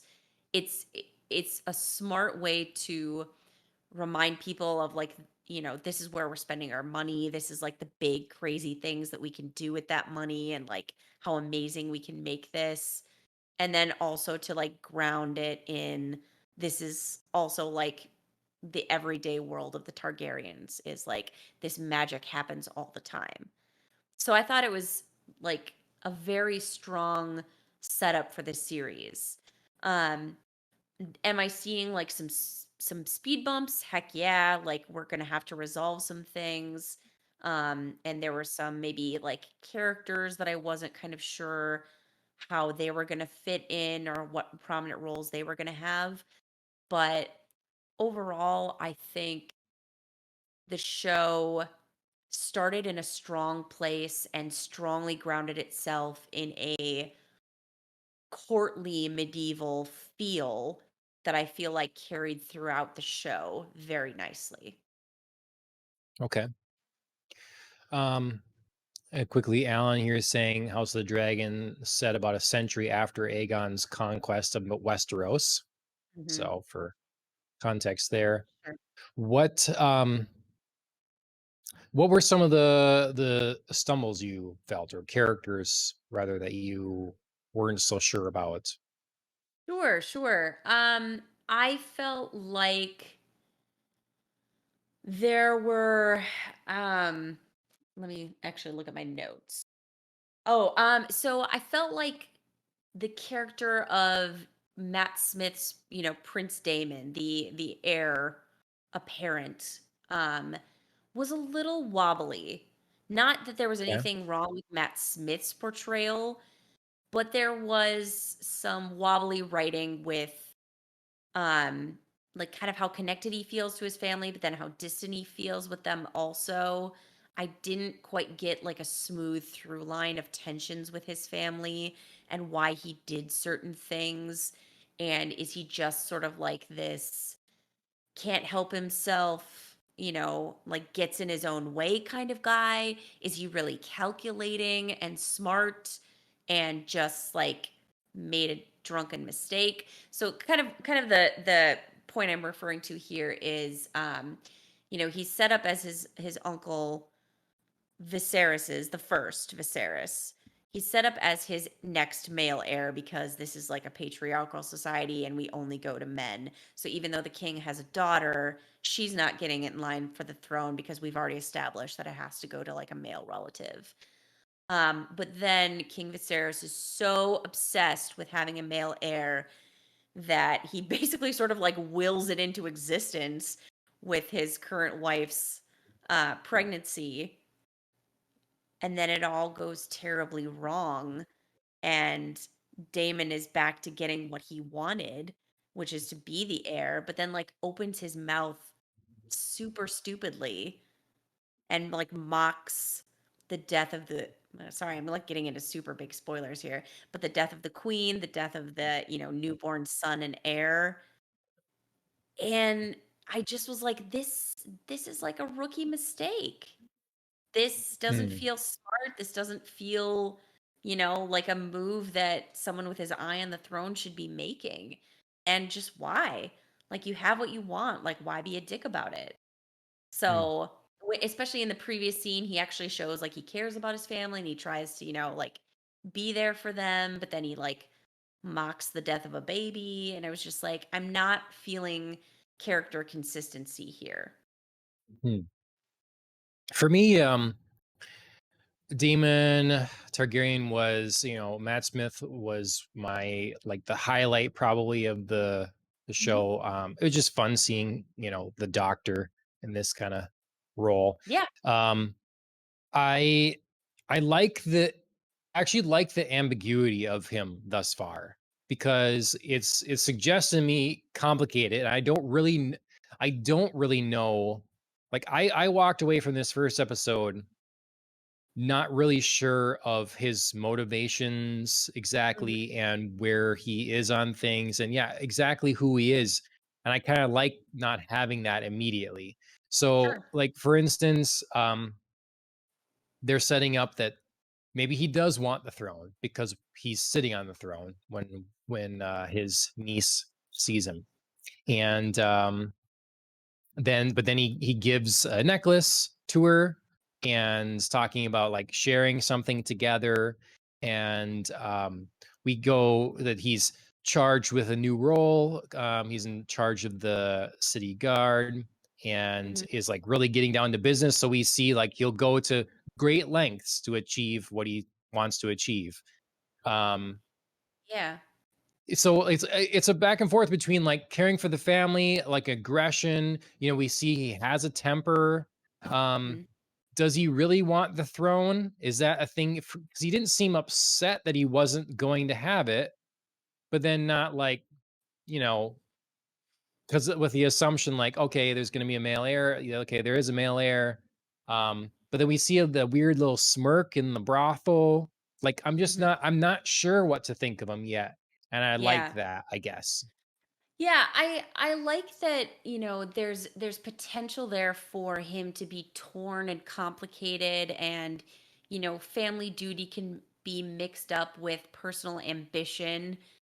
I just Yep. felt like for someone who made in my from a human empathetic standpoint, a terrible um he made like a terrible weapon in creating the gold cloaks, because obviously he's like, you we see him march through the city and just begin this like absolute reign of terror, just attacking people and just like summary judgment. I think you're a rapist, like let's cut off your balls. So, he's using them as like this fist of fear, but it's a very, if you move yourself from like the human emotion of that, it's a very smart thing for him to do. Like, his like the hand Otto Hightower warns Viserys, like he's made himself a little personal army that's going to have Mhm. his back because he's taught them, he's raised them, he's like clothed them, sheltered them, fed them, like he gives them entertainment. Now he gives them leave to like, butcher people if they want to do that. So he's built this like loyal little army, and that seems like a very smart and calculated move. And then to me to like go to that brothel and say something so stupid about the death of, this young prince when you already have what you want, it seemed like a really dumb move from somebody who previously to me seemed smart. Complicated, maybe he was unsure about what he wanted or, his duty to his family, but still a smart guy, and this to me was just like a dumb move. You know, That was my problem. Like, I does wasn't. the Yeah. does the like is it necessarily calculated though? Like creating the, kind of changing and shaping up the city guard and they become really loyal to him. Like, is that I didn't read it as like, well, that's a calculated thing. So then he has power or he has leverage or he has people at his beck and call.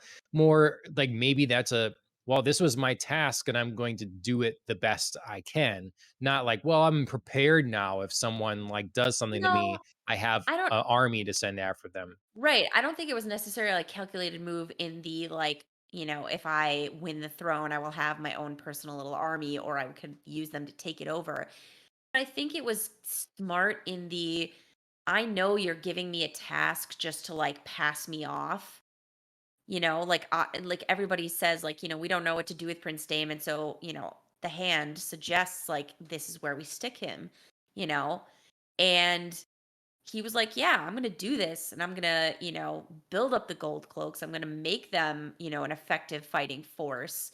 And byproduct, they're now loyal to me. And this is a way for me to like give you the finger. It's a way for me to get out some of my aggression. And yeah, it is kind of a way. I think it's not necessarily his first goal, but, there is a sense of like, I'm also sort of building my own loyal little family that if I need them for any reason, not just for taking the throne, but for whatever I want, they're here for me. So I Yeah. kind of just like felt a lot of that just sharpness of mind, not necessarily that he was like cold and calculating, but that just he played that very smartly. And then in this other like situation in the brothel, I felt like he played that very poorly. And it hmm just didn't quite jive with the character that I felt I was getting to know. Yeah. Do you remember who, if it was called out in any way, how that got back to the king? Because they said it was like substantiated. So, Yeah. but like, was he maybe Somebody was there and told. I don't remember. I because don't it's one of remember his who it people that's was. not as loyal as he thinks, or was it, Right, or if it was a just one of the whore, maybe. workers? Yeah.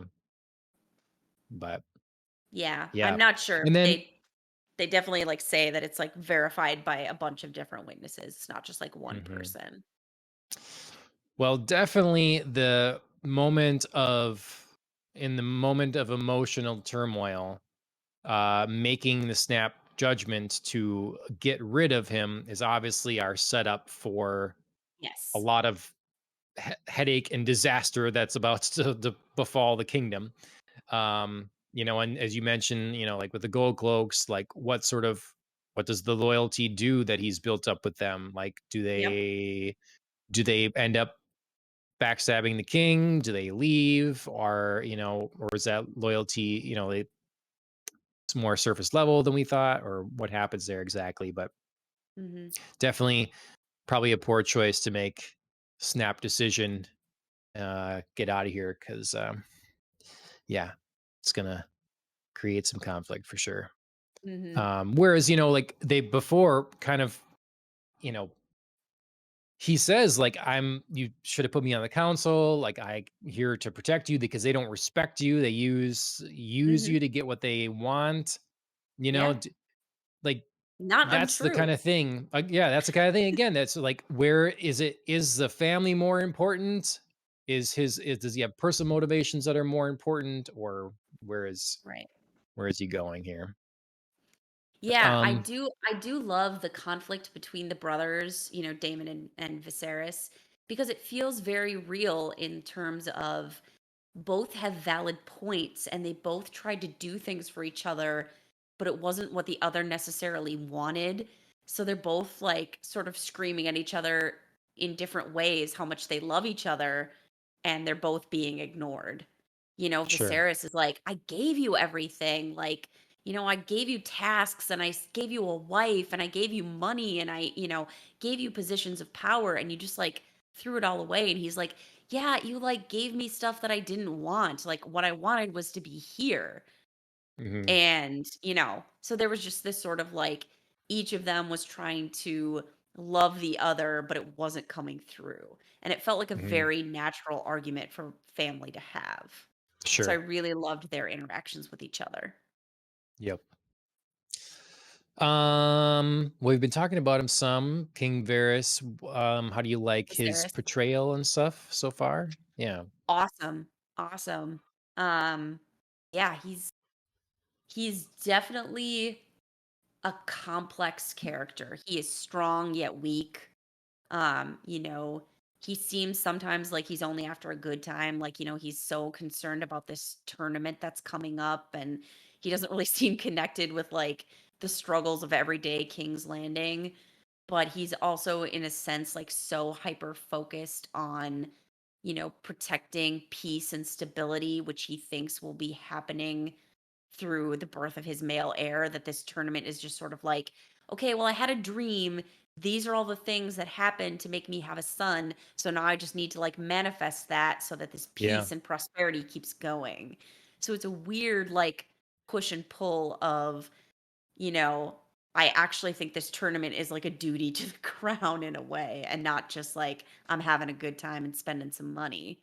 Um, Right. he doesn't seem to like enjoy carousing or like drinking wine to excess or any of the follies that we've seen from in Game of Thrones. Like King Robert Baratheon was just like party animal, like I don't care about the kingdom, I just want to have a good time and forget all this. Yep. So he does in one way seem to care, but in another way he's very detached from what like ruling actually means on the Yep. day-to-day level. Yeah, I thought the tournament was kind of a good parallel. It felt to me to early Game of Thrones. Like it could Mhm. go, it felt very familiar. We definitely had that before. Like you say, it's a good contrast between Robert Baratheon here and Viserys. And so I liked how this went. Um, we had again people being upset that when they lose or whatever, and we got to see, Ruthless.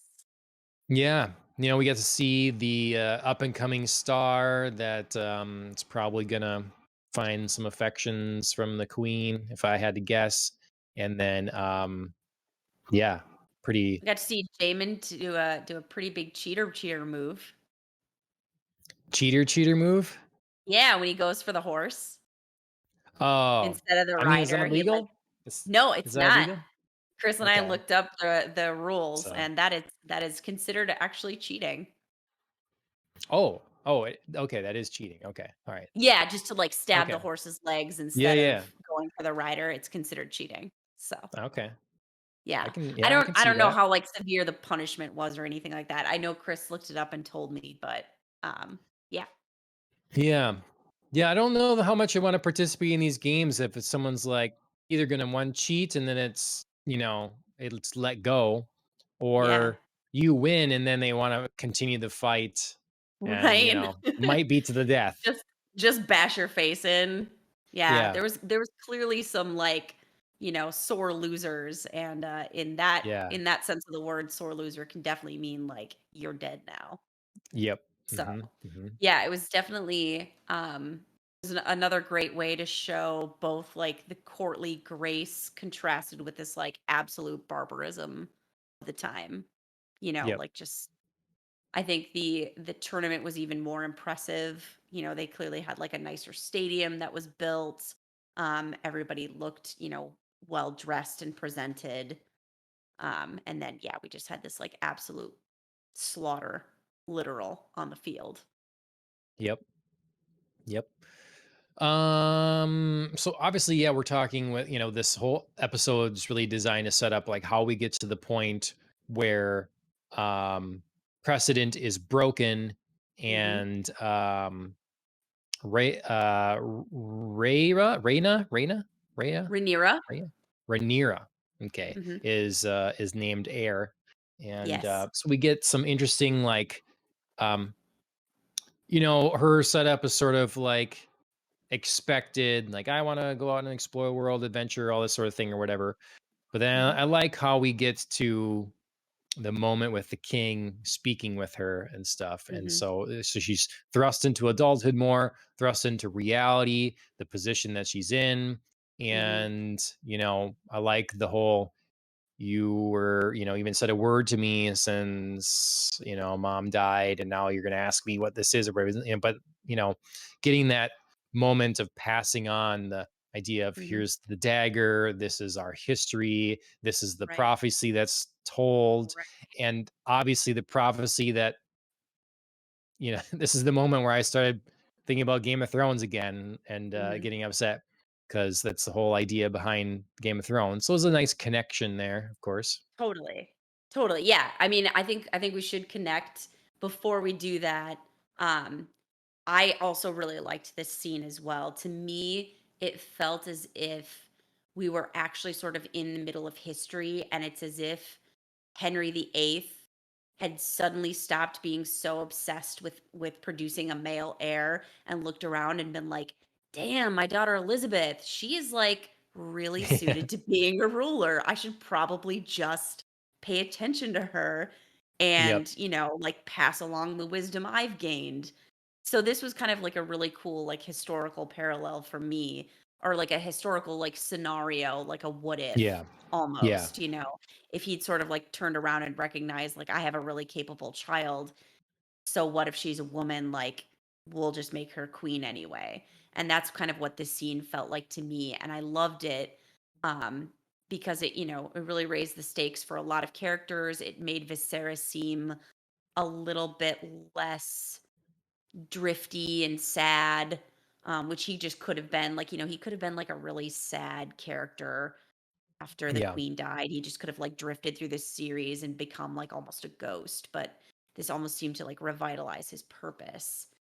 Mhm. So I really liked this scene, and I really liked the following scene where it's clear Viserys just was like, "Okay, well, I'm going to announce Rhaenyra as my heir now. Like Damon's out of the picture, and everybody is just going to have to accept it." And these, familiar houses start coming in, like Baratheon and Stark, and pledge their loyalty to Rhaenyra.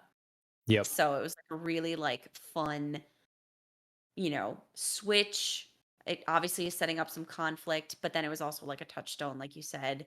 We get to hear about the White Walker legend. We get to hear some familiar houses that we recognize, even if we don't know the people just yet. Yep. So it was a great little nod. Like, not too Yep. much Game of Thrones, but just like a little bit in there. Yep. Yeah, I should like warn everyone that there will 100% be spoilers for Game of Thrones in our talk of House of the Absolutely. Dragon, if that's not clear. Um, because there's supposed to be some people coming to this and then going to Game of Thrones afterwards, but Yeah. Yeah. yeah, Entirely I don't know. possible. Yeah, I liked it. I mean, it's tough because so the pregnancy, the birth. Oof. How did you read the options given by the Grand Maester? Because Ashley and I were a little conflicted in what like the scenario seemed to be there versus what Hmm. like the producers and stuff said afterwards after the show about it. Sure. S- Yeah, I felt like it was a little bit misleading of a setup because there was the way that the maester introduced this. He's like, "Well, there's like this practice that we've heard of, and like Yeah. maybe it could sort of be helpful in this scenario." And it seemed very like there were still other options left, but he was just sort of like introducing this. And then as it moved along, it was sort of like, just kidding, like these are your options. Like, you have to get the baby out.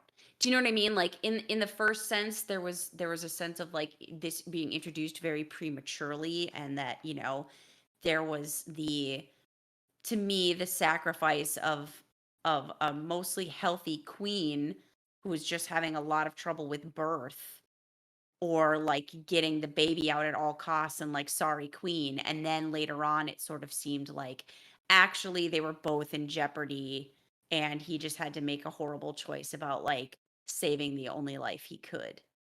So Right. this setup felt very weird, and it felt very weird that like the queen was just like passed out for all of it, like no talking to her, no options. Suddenly this was just happening to her. Like, yeah. This birth scene bothered me a hell of a lot. It was for me the biggest downfall of the episode, just because I just didn't. I mean, it was effective, like the cross Right. between this and the combat and stuff like that. Like it brought the shock and it was a horrible situation, and everything, and like it did that Mhm. well. And I just didn't. I feel like sorry, I'm just gonna say this. I feel like everybody knew from the second that he was so obsessed with getting a male heir, and he was like, "You have to make this happen." Like, I had a whole dream about it. Like, there was just a sense that things were gonna go wrong. Yes, of course. It's this world. It's gonna. It is Right. immediately. I'm like, well, the most tragic thing to happen would be for to the mother is sacrificed so the son can live, but they end up both dying. Immediately, I was like, that's what this is. That's the most tragic Exactly. thing, and so of course that is what happens. Um, so it was predictable, but made sense for the most effect. I Right. It just was didn't predictable but understand. horrible. Yeah, I just didn't understand the setup exactly, because to me, from me, it would have seemed the choice would have been explained as, look, the baby is not lined properly. It's not coming out. You've got two choices, basically. We can either sacrifice the life of the mother and cut the baby out alive, and hopefully that is what happens. Or we have to cut the baby out in pieces, and hopefully the mother is okay in this Right. case. Right. And so both ways are choosing to end one of the lives, and in the name of hopefully saving the other. Mhm. That to me would be the presented scenario. Um, but to me, what we got was like, well, sometimes you have to make an impossible choice, and but what was the choice? It was like, Right. let nature take its course, or we're gonna cut her open and try to save the baby. Like Right. that to me seemed to be the two choices. But then Yeah. in the post credit thing, they seemed, it like pretty clearly to seem to suggest that that the mother was going to die either way. I Just this know. one Which option would maybe be the baby living. But right. Which was I don't. not clear in the setup at all. No, no. No. So, So yeah, it's so like it I it made almost the want to choice seem take more what was in horrible. the show, as the thing. I don't know. Yeah, I mean, it definitely made the choice seem more horrible on Viserys's part if you just take what's in the show, because it wasn't clear that Queen Emma was going to die, Right. and that he just sort of, like, chose, like, "Well, I just really need this heir. Yeah. So, sorry." Yeah. So, I think It, it made the choice more horrible. It made everything to me more horrific that he didn't even like wake her up to talk to her about it, or like, say like, this is what's happening. They're asking me to make choices, and she had no say in what was going on. She just like woke up and was like being pulled down, and a knife was being pulled out. yep. just and Viserys just kept repeating, "They're bringing the baby out now." Like, Yeah. woof. Yeah, absolutely did not care for his character at all at any moment in that scene. I Just just seemed didn't. cold. I think the setup seemed. I'm upset with the setup. I'm upset Yeah, with the way it was explained. We as an audience need to know what choice he's making. Clearly, yep, we need to understand that, and we yep, didn't. And even afterwards, we don't exactly, because now we right, have conflicting what was on screen with what was said about right, it.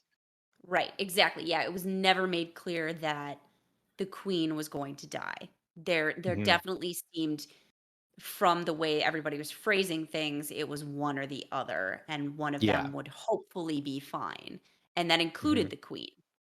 There was Right. never like a they're both gonna die. Right. Because if that was the case, it totally changes the scene. Totally Absolutely, changes it the does. scene.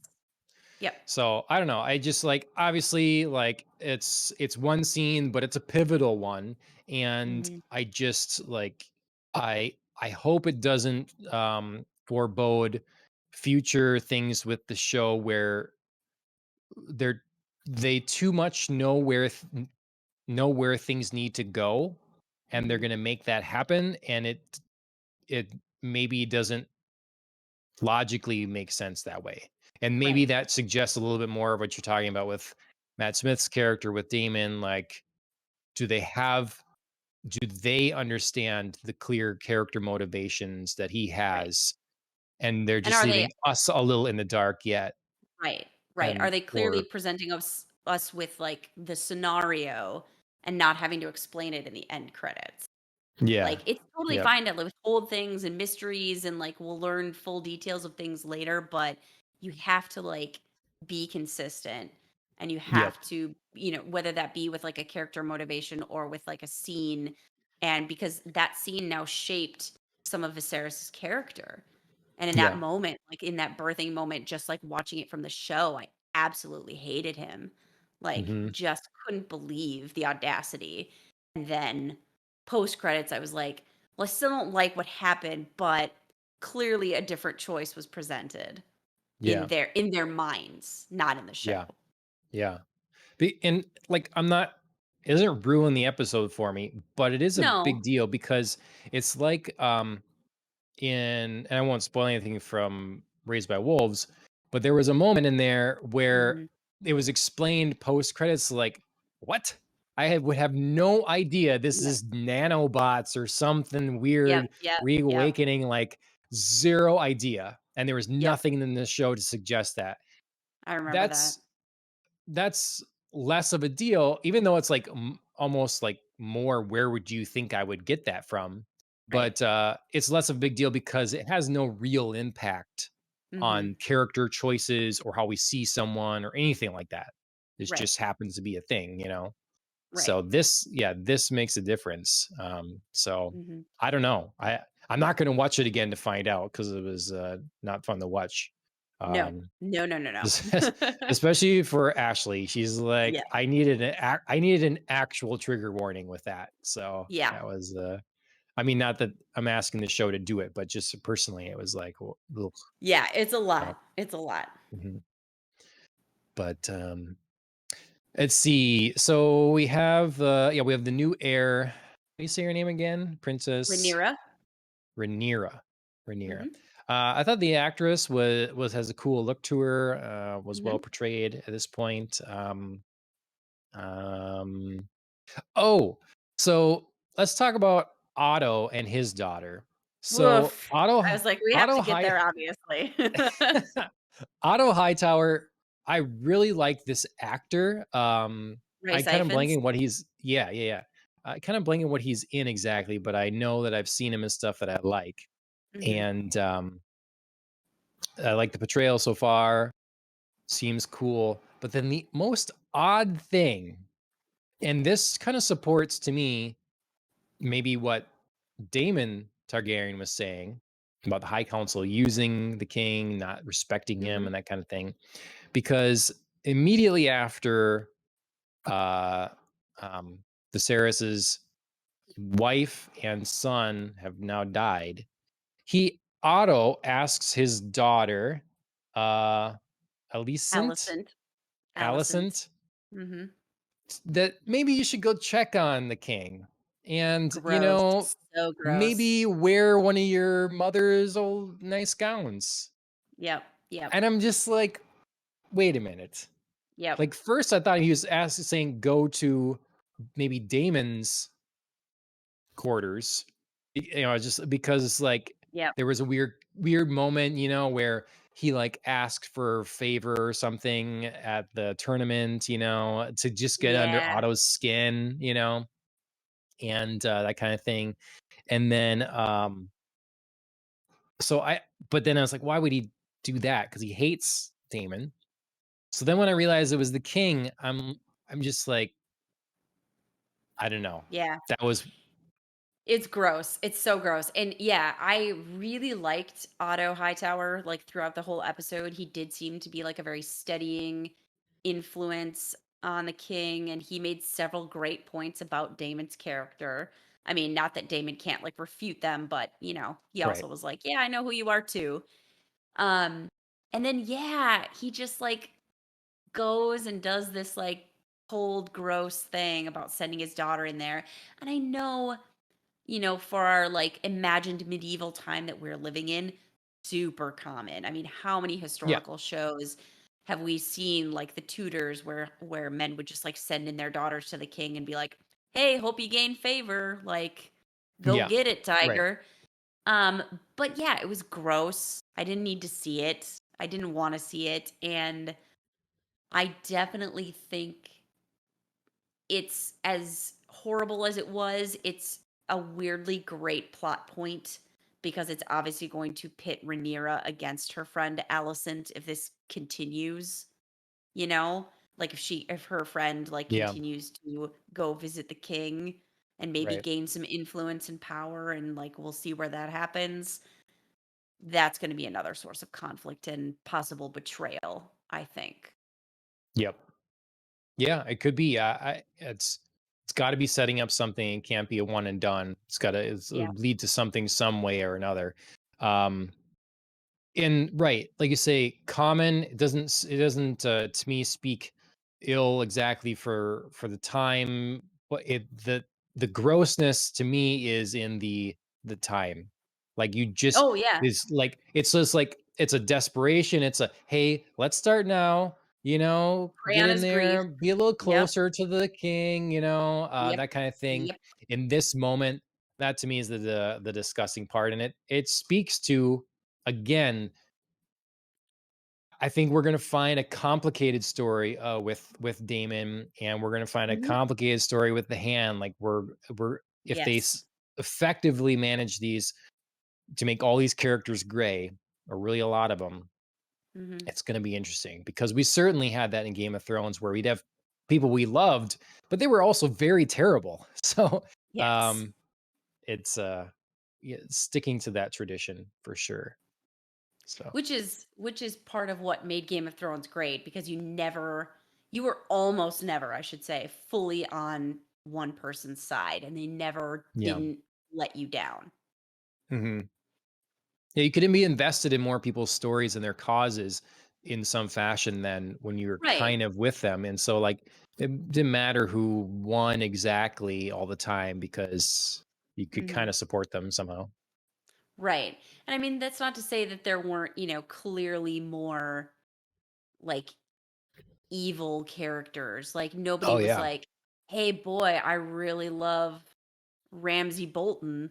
He's yeah. I just was the gonna say if best." someone does, I I really have support him over questions. Jon Snow. I really wish the Battle of the Bastards had gone Yeah, differently. yeah, So, yeah, I mean, there's not to say that there's not better and worse in some senses, but yeah, nobody ever fully, like, through every part of Jon Snow's journey was like, "Yes, right choice, great job." Like, right. never disappointed me.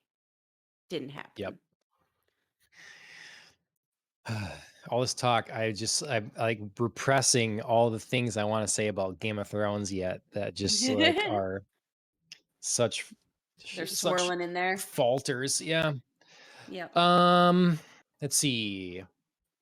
So, am I getting this right? So, Mhm. um, because I just want to get the houses and the people together well. Sure. Sure. So, the former king Jaehaerys had a daughter, Rhaenys, I believe. Rhaenys. Rene Rhaenys. Rhaenys. y- Okay, and she married Lord Corliss. Corlys. Mhm. Valerian, and so that's why Yes. she's Valerian. Okay. Mhm. Yes. And so obviously Valerian are native to Valeria. Um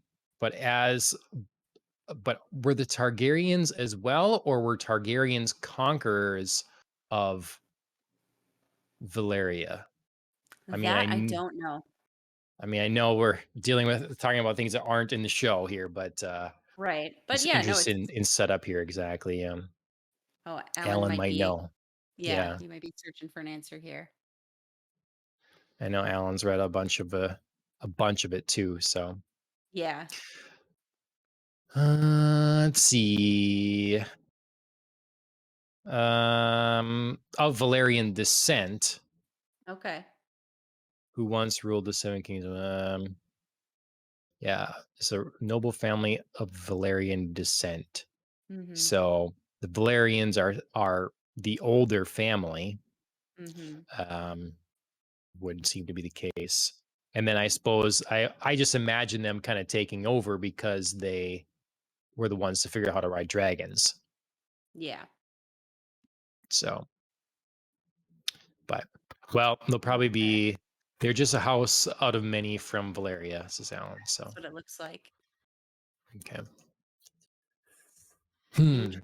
Well, what else? Anything else to say on this premiere Yeah. episode?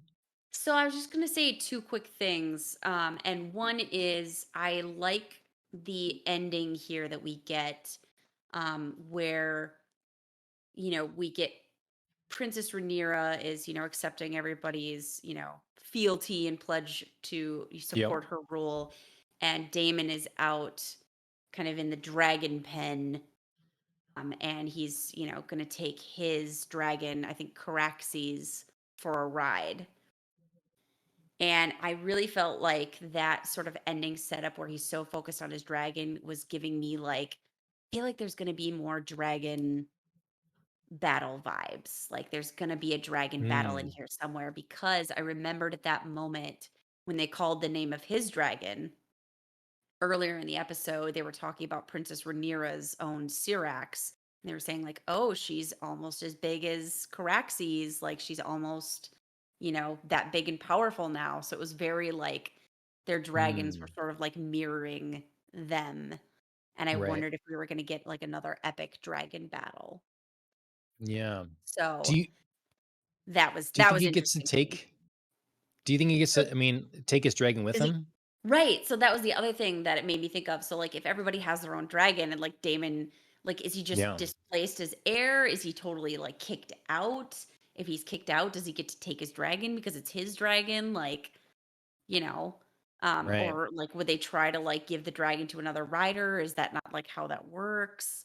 Because, of course, with Game of Thrones, Daenerys had 3, but then she was sort of able to, like, give one, quote unquote, to Jon Snow. You know what I mean? Yeah. But it wasn't just like, "Oh, this is totally transferable." They were still sort of hers, but sort of Yeah. not. So we were really figuring out how dragons operated, and here it really feels like they've got a whole system set up. So we should be like, you know, this should be like a thing we know how to address and deal with. Yeah. So, that's just kind of one thing I was thinking about the episode. And then the other thing I thought about at the episode because they brought it back, was Viserys was sitting on the Iron Throne and, like, cuts his finger and starts Yeah. bleeding, and then I thought about, like, that really random scene early on where he's got, like, a lesion, Yeah. Yep. and that's Won't clearly some heal. sort of, yeah, that won't heal, and one of the smart young maesters says, like, "Why don't we cauterize it? Like, let's stop leeching this and bleeding it. Let's just cauterize it and cut it off." Which was very smart, but also, like, A, does that work? Because he, like, touches his hand through fire later and, like, doesn't burn, so Yeah. Right. he's a Targaryen. And then B, if it doesn't work, like, what is this, like, lesion foretelling us? Like, is there some sort of disease that's creeping up? Right. Yeah, no, I definitely thought that. It's like, okay, we're setting it in place again. It's all about setting in place it's all about transfer of power. It's all about the Mhm. heir. So making it the little early signs of him being sick in some way. And then Yep. yeah, I thought that with the cut too. It's like, oh, you're gonna get a further infection somehow. You're gonna, because Right. it came from some other thing. So yeah. Yep. It's good moment. Setting up a lot of stuff. Hopefully the things manage to pay off. Mhm. Um, let's Yeah. see. Overall, I thought it was a really strong first episode. Yeah, Not without I not did without too. flaws, but I mean, on the whole, like, well done. Yep. I agree. I didn't know what to expect going in, but I thought it looked like it was shot pretty well, and Mhm. it was good to hear some of the music back. Yes. I definitely felt that I missed Game of Thrones, and it made me. From its heyday. I'm trying, yeah, and I'm trying not to When it get was my two good, the self. good times. Yeah, like it was, and that was a number of years of just so solid. Just and it boils my blood that what they did to it. It just boils my blood. So I'm trying not to get overhyped about this because it's the first episode and it's a good Yep. start and there's an audience ready for more. They're there to see it. So don't mess it up. Yep. Don't I mean, you have an opportunity here. You have an opportunity if this show stays good to make Rings of Power meaningless. I Yep. mean, this is a big thing. Rings of Power is starting soon, Yep. and obviously, two heavy hitting fantasy shows, both lots of money being invested in them. And I will be shocked if Rings of Power can even touch what they've got going in this thus far.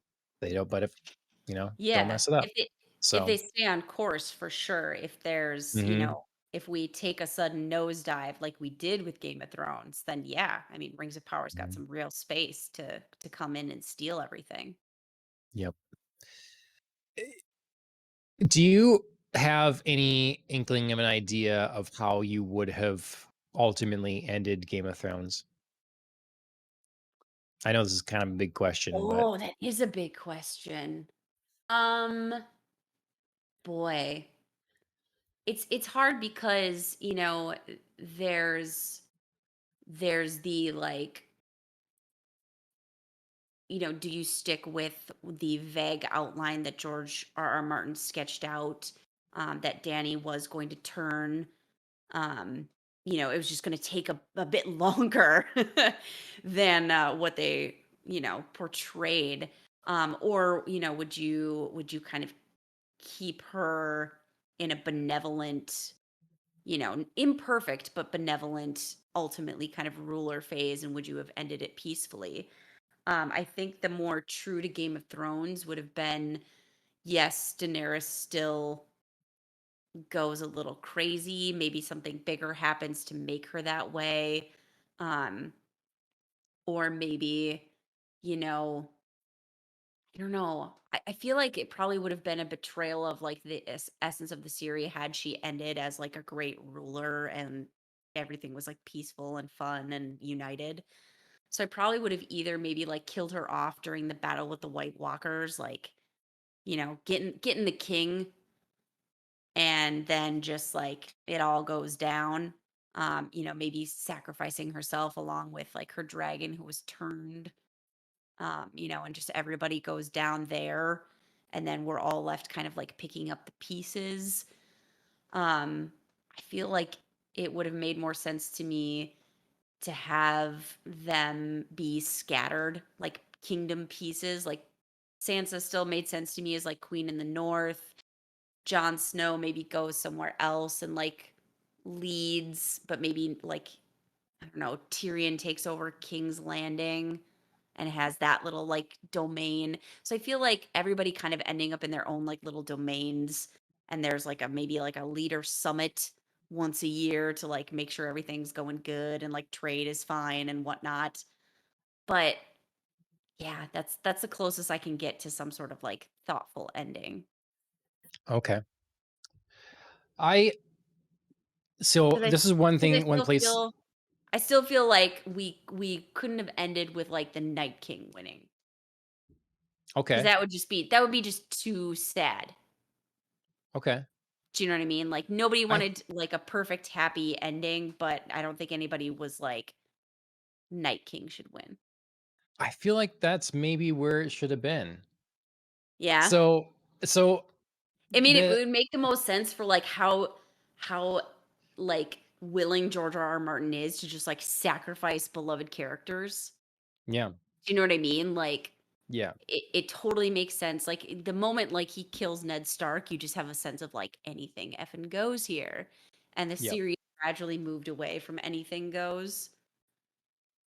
So, yeah, I mean, in one sense, that would line up for sure. Mhm. I just, for I me, still think for me, I could do it. as as far as, I mean, it definitely would have been controversial. And like for right now, like the controversy or like where I think we differ probably the most is the, and where fans like have the divide is where do you think it was good that Daenerys went AWOL or not? And like, do you think it was the right time or not? And like, ultimately, I think there was enough hints over time that I was okay with her losing it, though probably Timing not was in the off. same fashion, Timing and was like way off. to a Like you said, lesser like, I'm degree. I'm I'm totally fine if she would have eventually derailed. It wouldn't have been, like, my ideal scenario, or maybe that's where we would have ended, like, just, like, a total, like, happy ending, everybody's united, and then she does do her, like, crazy, and then the whole kingdom is just like, "What the fuck do we do?" And everybody's Yeah. like, "Okay, we got our own little fiefdoms, and we're all gearing up for war against each other," like, Yep. the end. Yep. But yeah, I don't think anybody felt that the timing was right for that. So the way I see it, and though I don't like it, the reality as far as I see it is the entire Game of Thrones is an allegory for climate change. So the White Walkers are climate change. And so you have, it's the setup from the very beginning. The threat is the White Walkers. And the idea is that we're going to have to come together and make all unify in order to defeat this threat. Mhm. So they do this out of order. The giant threat that's been pervasive in the background for the entire show, where everybody is like, they're coming, it's gonna happen, we're gonna have the long winter, it's whatever, and then no one believes them, no one believes them, and then eventually they show up. They deal with that before dealing with Daenerys. That whole conflict needed to be the final conflict. So instead of having Arya just coming like, oh, stabby, stabby, and he's done, threat over, you just ended the series with that. That was what was, you just, it's over now. Now it doesn't matter because the whole point was dealing with this threat. So it Mhm. would have been more interesting to me if Daenerys was able to, whether by their choice, whether by from adulation or by force, unifying Westeros and Mhm. managing to take on, dealing with the threat. So if you want the victory, she would become tyrannical to the point where she gets everyone involved and are able to defeat the Night King, Mhm. or she fails in trying to unify everyone because she goes through it via force and trying to get people Right. afraid, and so they never are really unified, and then the White Walkers win. And then Sure. that would be the whole message. It's like, hey, you guys fought over and over amongst each other about all this stuff, never paid attention to the real threat, now you're all dead. Sure. And that would be the story. It would be consistent with the prophecy. It would be consistent with the allegory they're going for. The whole thing would work out. And it would be a depressing end, but the whole thing is supposed to be a big warning. So you can have that and then still have the idea that not everyone is dead. There'll be hope for the future. There can be Right, an little heir pockets. somewhere that's gonna like come up and turn things around, whatever. It's not Right. complete doom and gloom. But to me, they Right. just really like it just went so sideways. Yeah. Like, Well, and I think part of that is some of that never pays off. Like, they talk about the prince who was promised, like the lightborn, and yeah. where did that ever go? Yep. Like, if I mean, this could have even been, so I do like what you're proposing. And so this story could have been like a whole precursor to all of that. Like, say, Daenerys, like, like you said, marches through the kingdoms, like the separate pieces of the seven kingdoms, and tries to, like, unite everybody. maybe does, but she's still defeated by the White Walkers, or doesn't and goes slowly crazy and tyrannical and just like starts losing it because she just can't like get a grip on everybody and has to like be so hard and cold in order to do what she thinks she has to do. And then the White Walkers come in and win. And then we could have like had like a but there was a reason to all of that because, there was another heir over here, the prince who was promised, and like all of these circumstances had to be set up. He's here, but then like fade out and just be like, okay, well, that's another story for another time. Yeah, exactly. We could have had Arya always away, and she's like training with the house in black and white. We never really Right. saw them amount to anything. Right. Jamie, there was supposed to be prophecy, like if he is one, like some flame bearer or something or another. Yes. Nothing Well, happened with him. that whole storyline is so different from what's in the books. Like it's crazy because in the books, sorry, I mean spoilers are up, so y'all just Yeah, yeah, spoilers of every shape and form. yeah, In the books, he definitely like denies Cersei's request to come like be with her, and instead like keeps on with Brienne. Now, like obviously we still have like a million books to go, and George R. R. Martin keeps promising that Winds of Winter is about to be out, and it never is. But so he's definitely at a place in the books where like his story in the show just was like a wild left turn and a huge disappointing character regression for him. So yeah, obviously in a real Game of Thrones ending, he would have needed to be doing something different. I don't care if it's big, small, he gets yep, slaughtered at some point, if it's senseless, if it's meaningless, it just needed to not be with Cersei. yep. Yep. We could have left dangling out there the promise of like basically a prophet, the three-eyed raven that was such a Right, threat to the Night King for some reason that we don't right. understand. There's all kinds of threads that could have been left for there Yes. to still be hope Yep. afterwards, you know? Bran And gets secreted away somewhere instead of being like the most boring random ass choice for king. it's ridiculous. It's stupid. Ridiculous. It's so It's like stupid. I mean, what is the show telling us now? The Right. show clear it has so many things that is trying, it's saying trying to like, we're gonna break the wheel is Daenerys's thing. And we're gonna, all this and like, what's the message? All it is, well, we don't like the Lannisters and the Targaryens go crazy. So the good guys, the Starks, will be in charge. Like that's all Right. this came down to, Right. And the one that doesn't even always know what time or place he's in, probably because he sees Gonna all be of it whenever. the leader of everything. Yeah. Oh my Yeah. God.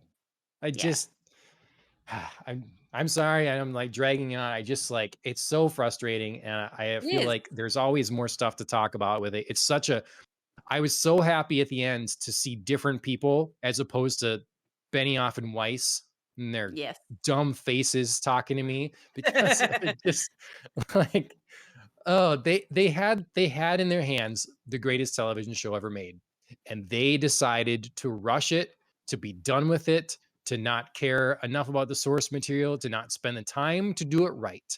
They were done with it. Well, and George R. R. Martin just came out with an interview very recently that said he was pushed out of the final few seasons of Game of Thrones, that he had almost nothing to do with what was going on there. I don't know if he's like saving face. I don't know if that's true, Right. but I mean, it's a public statement that he made, that he said like, "Listen, I didn't have almost anything to do other than, I'd given them an outline and then they just like never talked to me about it again."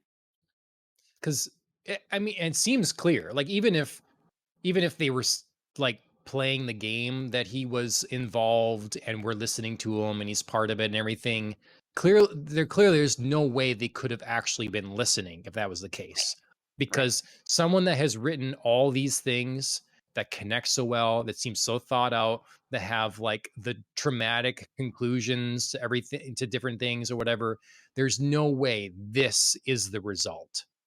Well, It's what we're gonna get from Rings of the Power. I tell you, this is it's what we're gonna get. Like it's this like cocky attitude that we can take this right, we can this just do well it. thought out amazing thing, and yeah, Well, and the sticking point to me is everything in the final 2 seasons happened so quickly. There's no way George R. Martin could have been involved because his whole deal is drawing everything Yes. out. For God's Yes. sake, like, everything happens slowly, and Mhm. and it did take some skill from Weiss and Benioff to speed up the pacing of Yeah. his earlier books for certain, and to cut down on some characters that didn't need to be there. Like, there Mhm. are certainly characters from the books that are interesting and vital in some senses, but not to this particular TV show and this particular story that we're telling. It's okay to cut them out. But yeah, I mean, George R. R. Martin's whole thing is everything just takes forever and ever and ever and ever. And the way these last 2 seasons were rushed, there's no way he would have been like, cool, let's just like fly dragons around and like White Walkers are Mhm. here and then we're in King's Landing and then, this conveniently happens. And we're all battling at Winterfell. Never, never, never. So, Yeah, this is the case where there needed to be oversight. Like, yeah, it was a situation where Martin probably should have gone to HBO and been like, by the way, these guys, well, I was working with them, but now they kind of shut me out. So I don't know, I don't know what they're doing, right. Enjoy and your then show. checking it. Yeah. Yeah. Checking in. It's like, I know you probably want this to go for, another decade. I don't think it's going to. I think they're going to wrap it up here. Yeah. Um, I don't. I encourage anyone interested to go out and look at some clips of the actors talking about, like, at panels and stuff about the final season and stuff, Hmm. doing the final reads and stuff like that, the script. They were There's clear discomfort and, Yeah. like, agitation and just kind of Right. being over it Right. because They the like, way their character are going and things are yeah. happening is just so nonsensical. Right. They clearly are like, well, we were obligated to finish, but Yeah. nobody's happy about this. Like, Yep. this is not what I wanted. And I mean, I think it's also clear that like these actors didn't want to be locked into like another 10 years.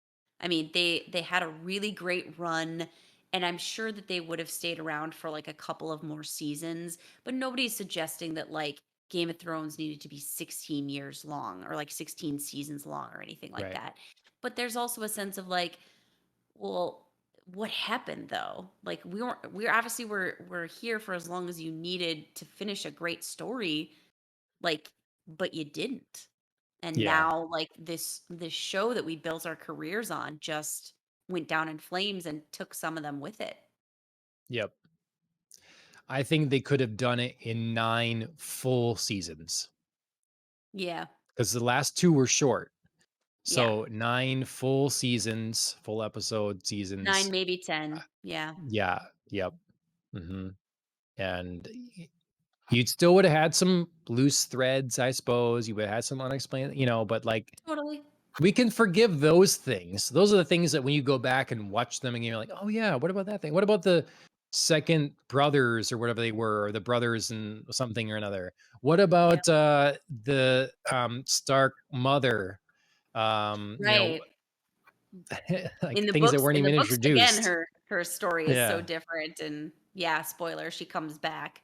But yeah, like, But, we don't have to know about that for certain. But I think the characters that we were already there for and invested in, they yeah. needed better wrap-ups for their stories, and they needed to not take left turns. Betraying, um, what's the other Baratheon? Not Renly, um, Stannis? Stannis. Betraying his character. I do not see Mhm. that for him. No, Making and Varys it doesn't stupid. happen. No. Oh, God. I mean, Anyways. he makes some poor choices, don't get me wrong, Oh, but yeah. that's definitely not one of them. Like, Right. sacrificing his own daughter is not one of them. No. Anyways, House of the Dragon. I like the first episode. Yes. Yeah, to turn this ship around because clearly Game of Thrones can't be turned around, but House of Dragon can. Yep. Yeah, strong first showing. I really hope they follow it up with a second episode that is at least as good, if not better. I Yep. really hope they continue because Yep. they've eased some of the pressure, I think, on themselves. That the first episode is out there now, and I think it's mostly positive critical reception is going to prove that, like, whew, okay, like this isn't a huge flop right now. Could still be one, but it Mhm. isn't right now. And that's Yep. really important. Yep. Yep. All right, everyone. That's been the ranting and ravings of Popcast on the Rocks, episode 117. Thank you, everybody, for tuning in. We'll be back next week with another exciting episode. We're covering Westworld yet. We're talking The Boys yet, but there'll also Mhm. be a new House of the Dragon. So we'll see. We got so many shows to watch. Andrea's going to Yes. have to update us on She-Hulk, all Yep. that sort of thing. So, um, Killing the Flower. They wrote our theme song. You should check them out on Spotify and Instagram and YouTube. You should also check us out in many places as well: Twitch, YouTube, Facebook, Twitter, all those sorts of things. Subscribe, share, like, all that sort of stuff. If you listen in podcast format on what your favorite podcast directory is, please leave a review. On Spotify, you can watch us in audio or video format. There's sometimes polls and stuff I put up on there. And then if you're on like Apple Podcasts, yeah, reviews are much appreciated there as well. So that'll do it from us. Andrea, thanks again for joining me. Of course. As always, cheers, everybody.